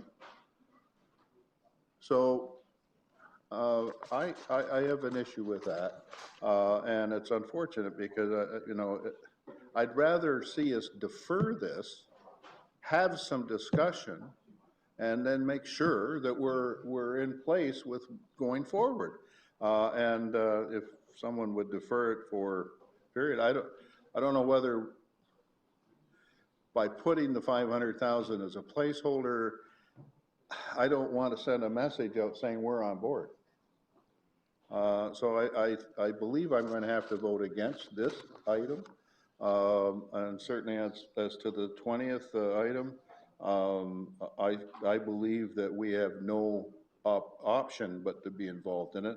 And frankly, I would have preferred to see 19 and 20 being dealt with at the same time, because both are about tourism. One's sport tourism and the other is the other part of tourism. And we have a lot of upcoming opportunities that one community can't afford to do it by themselves, if we're in fact even interested in doing those things. So I would, if Councillor Volpetti would agree to add that to her motion, item 19. Yes. Yeah. Yes. Councillor, I've already stated that. No, okay, that's right. fine. Sorry, I Okay, apologize. thank you. All right. It'll come up at some point. We'll get it on. Thank you. Councillor D'Angela? Okay. Thank you, Mr. Chair. Just and thank you very much. Through you. Councillor, go ahead. Through you, Mr. Chair. I just want to get clarity on 14, and it goes back to what Councillor Hodgson was sort of alluding to. So on slide 27, it talks about the availability for risk management of 6.05 million. 4.5 is the 30 recommendations in there, plus or minus. Then we have 1.55 million for taxpayer relief reserve. First question is, how much is in a taxpayer relief reserve currently? If staff can answer that question. I looked through my book, I couldn't find it. 27.9 million. 27.9 million? Okay, so it's 27 so I want to be clear before I vote on 14. Is 14 going to reduce the taxpayer relief reserve to 1.05 million, or is it going to add a percentage to the zero budget on the levy? Because the recommendation change coming out of capital reserve, so it's got to come out of one or the other, and I just like to know, staff talked about 3 ways of using it, but I sort of like to know in advance of where it's coming from. Thank you. Ms. Chamberlain, go ahead. Through the chair, what that proposes to do is include in the 2016 budget a placeholder of $1.55 million being the differential that would be available to mitigate any budget risks in the year. If that funding is not required to mitigate in-year risks, then it would go to the taxpayer relief reserve at the end of the year. And it doesn't necessarily need to be then a base budget amount. However, if it is required for ongoing shortfalls that are going to be required in go-forward budgets, then it would be part of a base budget requirement. So it would depend on how things proceed during the course of the year. Yeah, through you, Mr. Chair, I understand that component of it, but where's this 500,000 coming from? Because it was coming out of the capital levy reserve originally in the first motion. Now I would like to know where it's coming from right now. That's my question. Go ahead, Commissioner. Through you, Mr. Chair, the recommendation that's in this report under 14, that money is the capital levy reserve. No, Councilor, I see it as it comes from either the assessment or the upload. We're talking about that $6 million assessment or upload monies. Okay, well, you've provided the clarity. Is that it should be in the motion there, because it could either come from an increase in the levy from 0 to whatever that percentage is, or it could come out of that 6.05 million. That's my question. Where is it coming from? Thank you, Councillor. All 30, well, the majority of the 30 so far are either recommended to come out of reserves or to come from that 6 million. Okay, so then you're just reducing the taxpayer relief reserve. That's what you're saying. Okay, that's all the clarity I was looking for. It took a little longer than I thought. Thank you. Okay, seeing no other speakers, it has been requested to be voted on separately. I will ask the clerk to open the vote on 14. Yes.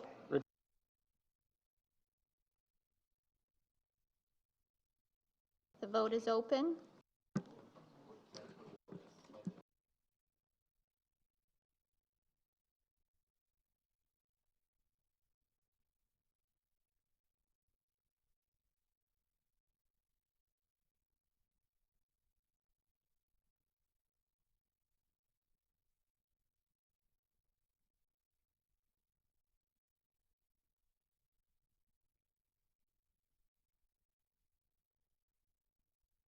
Okay, that's carried. Thank you. I'll ask the clerks to open the next item and record it as well.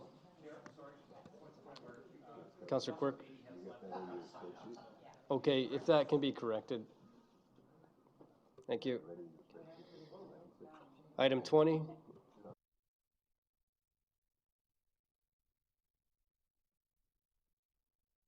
Vote's open.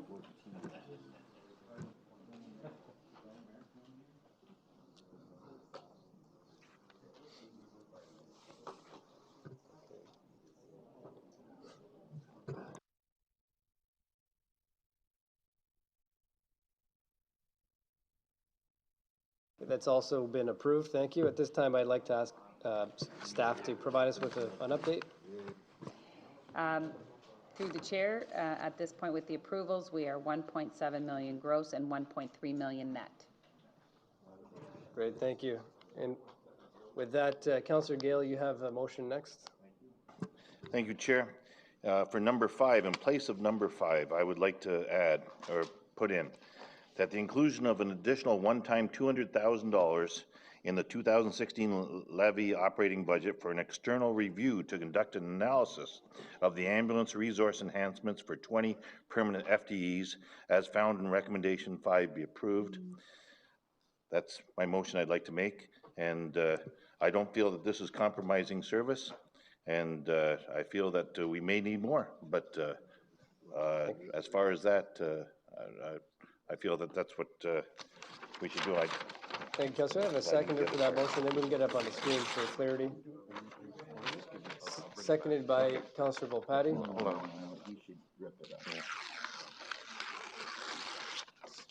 So Councillor Gale will ensure the clerks have the wording captured appropriately.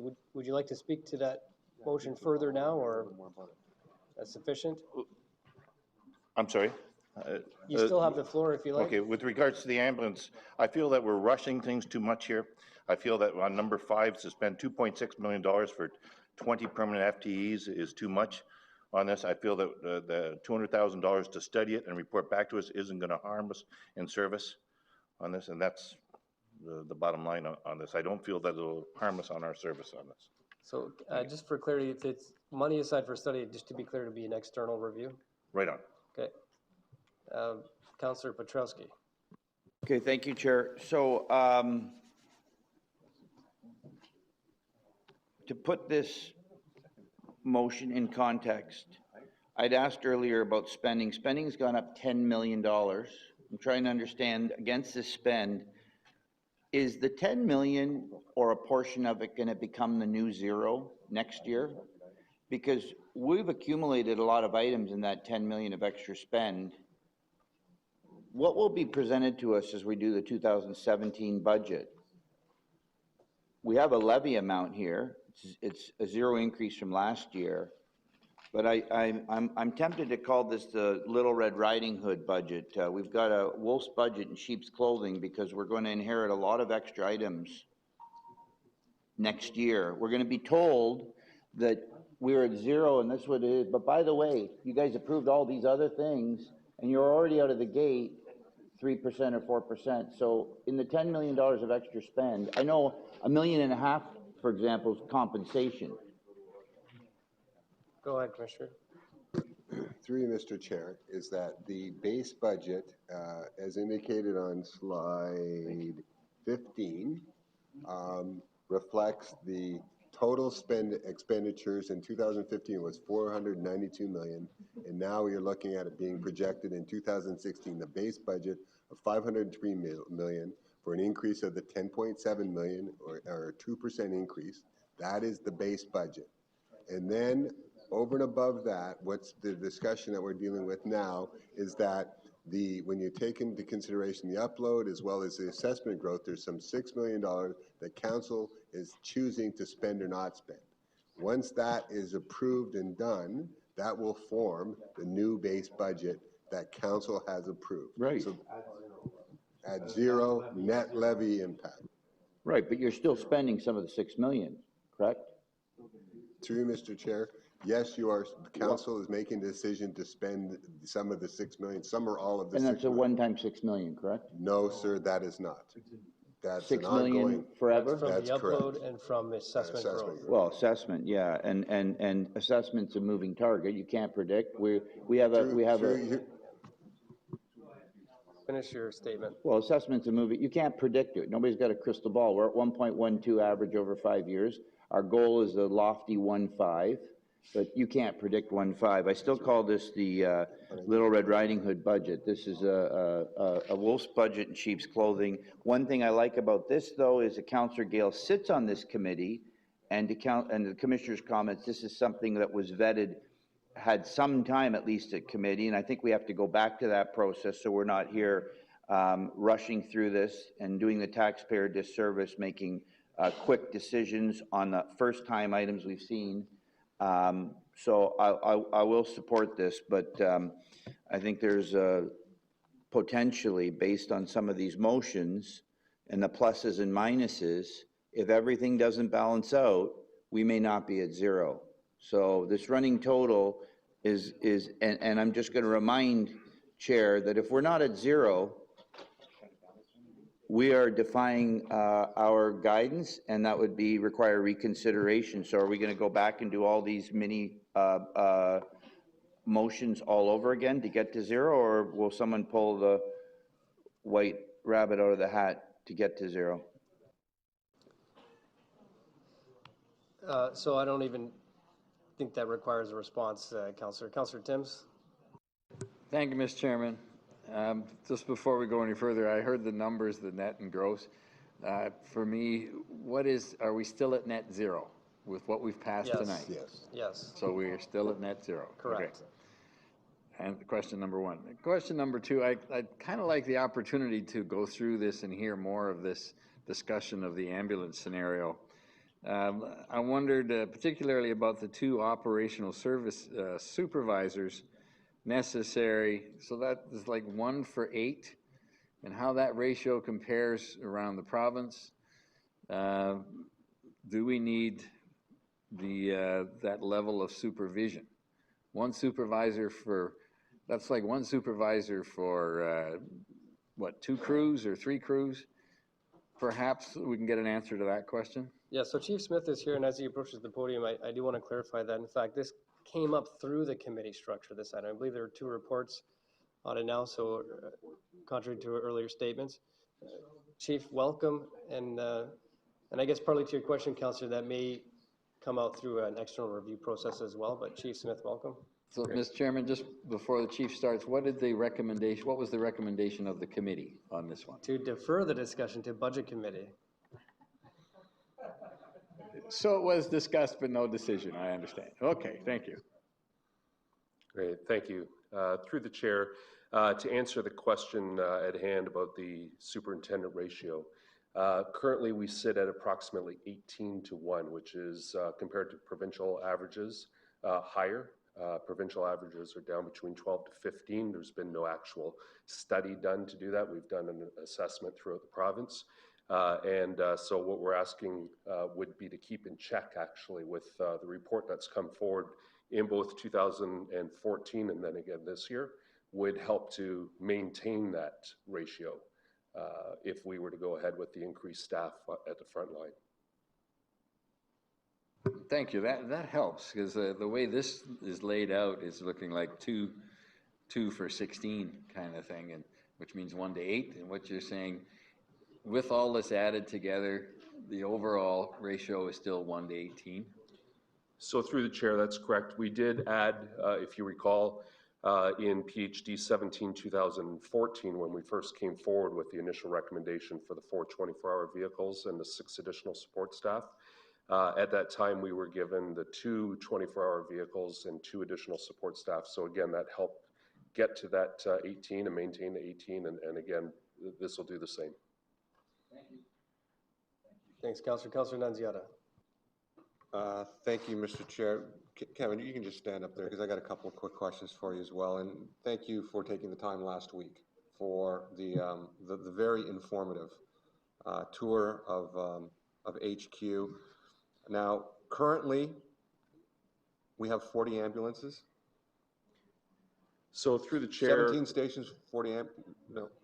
So through the chair, when we talk about physical ambulances, that's one thing because we have to carry a certain percentage of spares for breakdowns and things.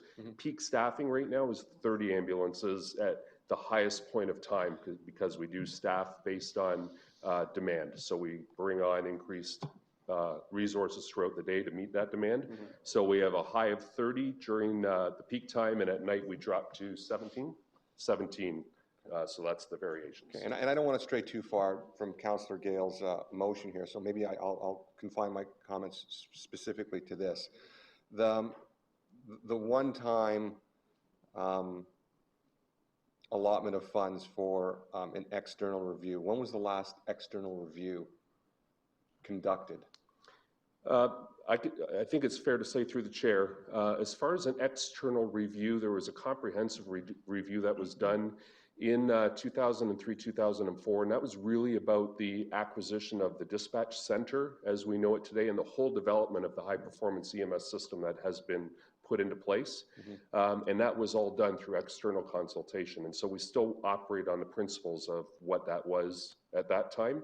And as was commented in the report of 2014, the work that was done in the development of the system we enjoy today has actually helped us refrain from having to inject millions of dollars into it year after year.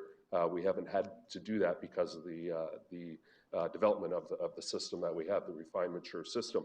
And so in 2014, when we were here, we talked about the increased call volume that was really the drivers of affecting our resources, and that continues today. I appreciate those comments, and this is one of those issues that's very, very critical, very, very important. And with respect to how we've been conducting business tonight, as far as stakeholder, as far as placement, putting it aside in the event, I'd like to think that we give this particular issue a whole lot more reverence and a whole lot more concern than just putting it aside. I would like to have a very robust, very fulsome discussion on this particular issue, because I think it's important. The same people that we're trying to safeguard through the budget process are the exact same people that would rely on a very, very efficient ambulance service. And speaking to some of my colleagues, I think this is one of those issues that's just very, very important, that we will never do it justice by giving this small amount of time towards it. And I'm just wondering if there's a mechanism that we could put this off to the next meeting and give this the very, very fulsome discussion that it deserves. And I'll refer to the chair with that one. Can't refer it, but. Thanks, Councillor. You're suggesting to put this off, but since you spoke to it, I guess we'll move on. Councillor Rigby? I don't mind the approach. Just first for clarification, are we dealing with item 5? I wanted to get his opinion as far as. Oh, sorry, we'll let them finish before. Yeah, so Councillor, the item we're dealing with is on the screen, both in front of you and up here. It's not item 5. Well, what I would like to know is that added to item 5, or is that item 5? This is in lieu of item 5 recommended. Thank you. So we're not dealing with the $2,616,000. We're only dealing with $200,000, and so that for the next year, we will not be doing any of that work. Subject is that correct? Subject to an external review. That's what is on the floor currently. It seems to me that I've sat in on public health meetings, and we've done extensive discussions on this item and what we were going to do and how we're going through it. And so in the minutes of those meetings, and which are provided to this council, there was time to be dealing with this before. And so I will not vote for that because this is too late. And I'm getting a little annoyed about hearing we haven't had time. Attend the meetings, listen to them, or read the minutes. Because most of the things that we're dealing with, we have talked about before. Thank you, Mr. Chair. Thank you, Councillor. Councillor Dart. Thank you, Chair. I'm not sure if I want to make a motion as to the rest of the agenda, and I'm not sure what time I can do that, since there is one on the floor. Okay, thank you. So there is another motion after, and then I'll put you on the list. Councillor Maves. Thank you, Chair. Chair, I think I want to support the motion. We've just added more ambulances, additionally ambulances last year. And with that, I believe 20 staff, full-time staff. Through the chair, that is correct. Okay. So now we're going to add in 2016 more ambulances and another 20 permanent FTEs. A couple of years ago, we did a rationalization of dispatch services study, which is kind of sat on the shelf. And I know Councillor Gale through the Police Services Board is trying to move that along to get some rationalization done there. When we did a review of the 10-year capital plan that staff provided, and we had an additional capital meeting, I think several of us were somewhat surprised to see many millions of dollars for brand-new EMS stations over the next 3 or 4 years. So I'm starting to get a little nervous about the way we're spending money within EMS. I think having a step back to have a look at it and perhaps having some external assistance doing so makes sense from both, so we feel a little more comfortable with that rationalization of that capital plan, the rationalization of the dispatch services with the other services, and now some kind of a rationalization in our minds about having yet another 20 staff and ambulances. With that in mind, Chair, I think I'm going to support this motion and not support the other motion if it comes forward. Thank you, Councillor. Councillor Augustine. Thank you very much, Mr. Chair. Couple of things. So last budget round, when we dealt with the addition, as Councillor Maeve spoke about, I did ask some questions about innovation in the system, and I asked that we could deal with some of those issues, and I thought I received at that time assurances that that's what we were doing. And so to those councillors that said that we, Councillor Rigby, I think, indicated that we did speak about it, I'm not sure that we got there at the committee level, and I'm reviewed the report again this evening. So I do think that we have to do something differently here. It just seems like we're just operating it. We heard that we're operating it the same way that we've been operating it since the system was downloaded or brought to Niagara. And we have made some changes, I know, but in general. And I think what is in order is some sort of comprehensive plan moving forward. And I know that the EMS chief has been working on that, but I don't know that it's been endorsed by this council. And I think we do need to do that. So I've always been supportive of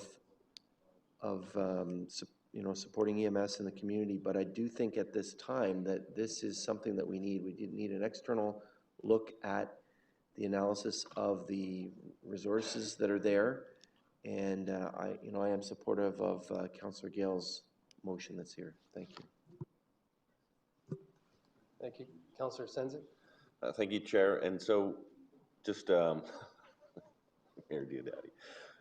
Picking up on what Councillor Rigby said, and I do appreciate the work that has been done to date on EMS and the reporting that's taken place. I think my concern is what I'm hearing from the provincial government on fire medics and seeing the direction that they could be potentially taking. And I support the study being done, and in the context of that study, understanding where the province is going to go with fire medics on trucks. Because I also agree with Councillor Maves is that we got to understand where the entire emergency services is going and be prepared for making decisions based on that information. And today I don't think we have all the information in front of us. So I would support the study before we make the next step. Great, thanks, Councillor. Councillor Patty. I will support the motion for all the reasons stated above.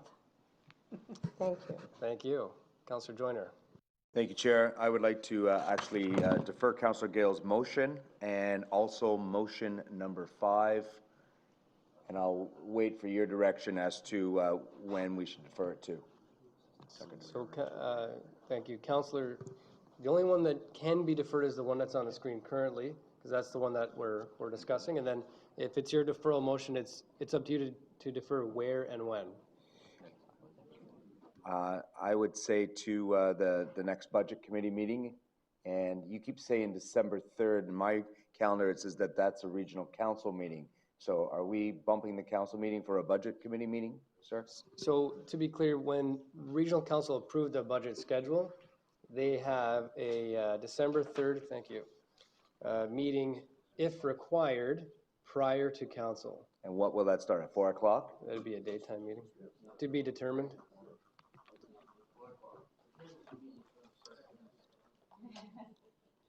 It's really subject to if we get through tonight or not. And the other possibility is final approval at regional council. Well, Mr. Chair, let's be realistic. We're not getting through this tonight, okay? Because I'm hearing rumblings that in about 5 minutes, somebody's going to stand up and say we're done for the night. So we're not getting through this tonight. So let's determine what the date is going to be for the next meeting right here and now. So the backup date is December 3rd. And what time is that going to start again? 4 o'clock? It's to be determined. Okay.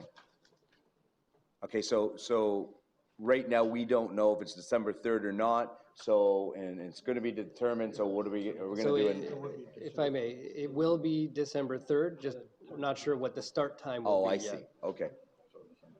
Okay, so then I guess since I can't defer number 5, and I'm not so sure that everybody in this room is set on Councillor Gale's motion at this particular time.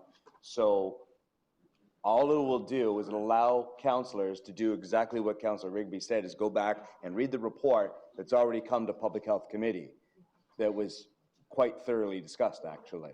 So if I can only defer this, then I'll be looking for a second to defer this. Seconded by Councillor Dart. So there's no discussion on deferral, although I will say, Councillor Joyner, that the whole matter then would be deferred, so someone then can't lift item number 5, to your point.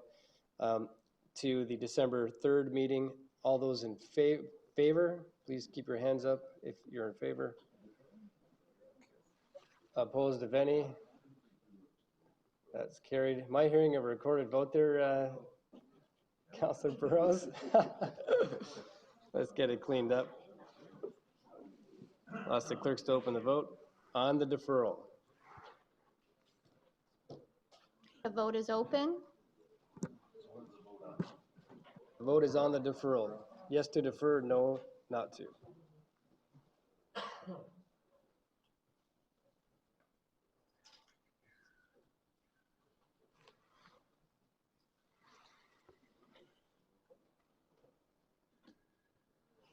That's been carried. Thanks, Councillor Joyner. Councillor Maves. Thank you, Chair. In an effort to, I don't know if I can do this in a joint motion for them at the second part of this. In an effort to move along quickly, I wanted to move items 10, 11, 12 be deferred for consideration by council for possible funding out of the 2015 year-end surplus amounts when identified. There are 3 studies, and that's why I wanted to move that. I had a seconder. So there's a seconder to defer. That was 10, 11, and 12, Councillor? Yes. Councillor Dart, seconded by Councillor Dart. So also to that December 3rd meeting? And Chair, I wondered if it was also in order to also defer the remainder of tonight's agenda to December 3rd. Well, so I don't know if that's I like in him order. as two, because you're deferring 3 items, and then at the same time you're saying defer everything. So let's let's I think you're not missing, if I can. go ahead, Councillor Senzik. I think what he's saying is that for 10, 11, and 12, deferred until the funding from 2015 surplus is identified. So that's at a later date. And then this one, the following, he's looking for December 3rd. So he's trying to split the 2. That's great. Thanks, Councillor. So with that, I think for clarity, there's 2 separate deferral motions. We'll get the writing up on the screen to be clear. It's the top one. So, Chair, I'll the first one's a move then. First one moved right there. Okay. We just want to get it captured appropriately, Councillor. No, first I'm deferring 10, 11, and 12, which are staff studies, to year-end surplus. If we have a year-end surplus, they can bring it back and say, no, we want to do these studies. And then the next motion will be defer the rest of the agenda. Yeah.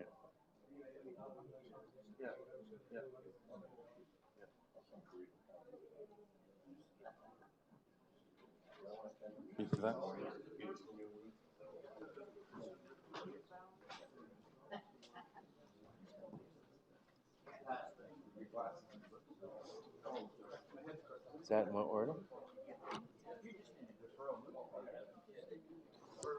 Okay, the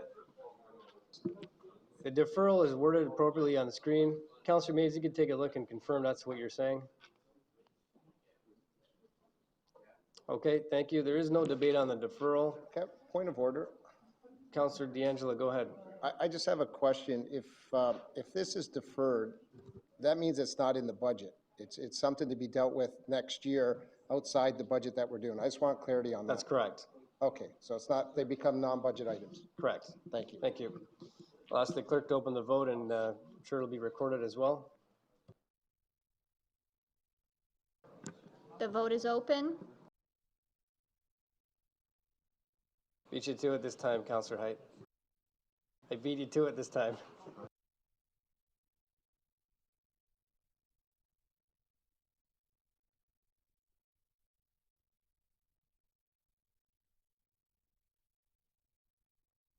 Okay, that's carried. Thank you.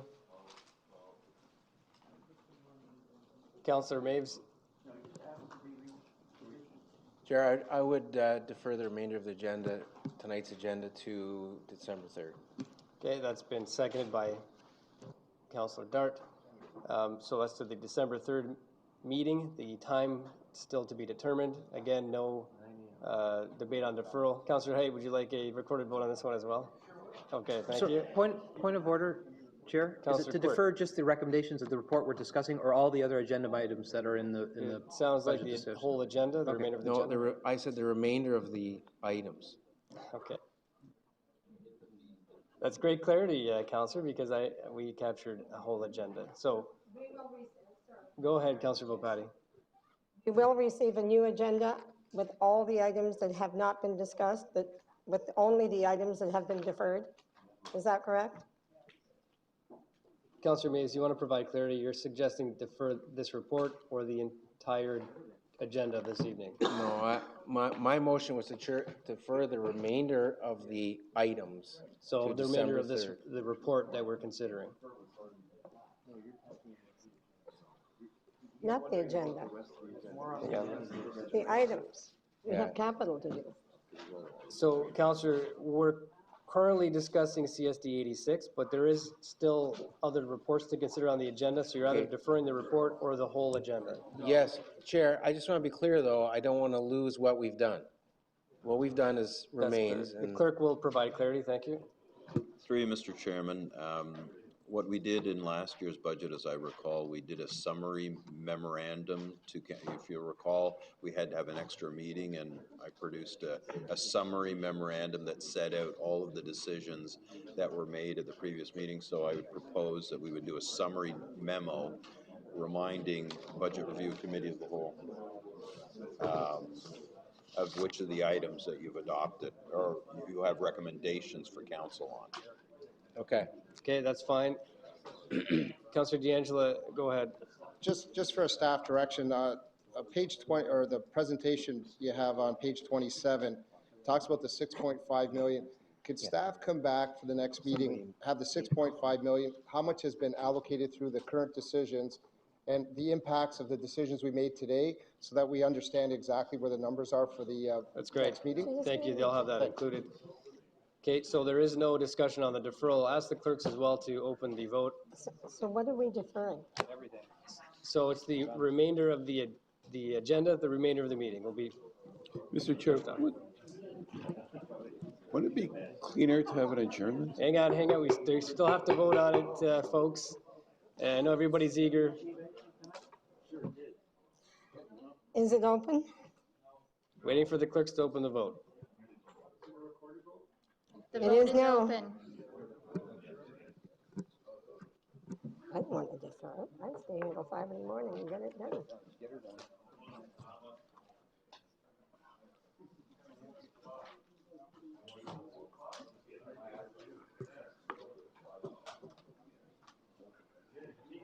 That's carried. This meeting is adjourned. Thanks, folks. Me and Bob wanted to get it done. You and me, no, you and me and Sandy. Was it Sandy? I thought it was Bob.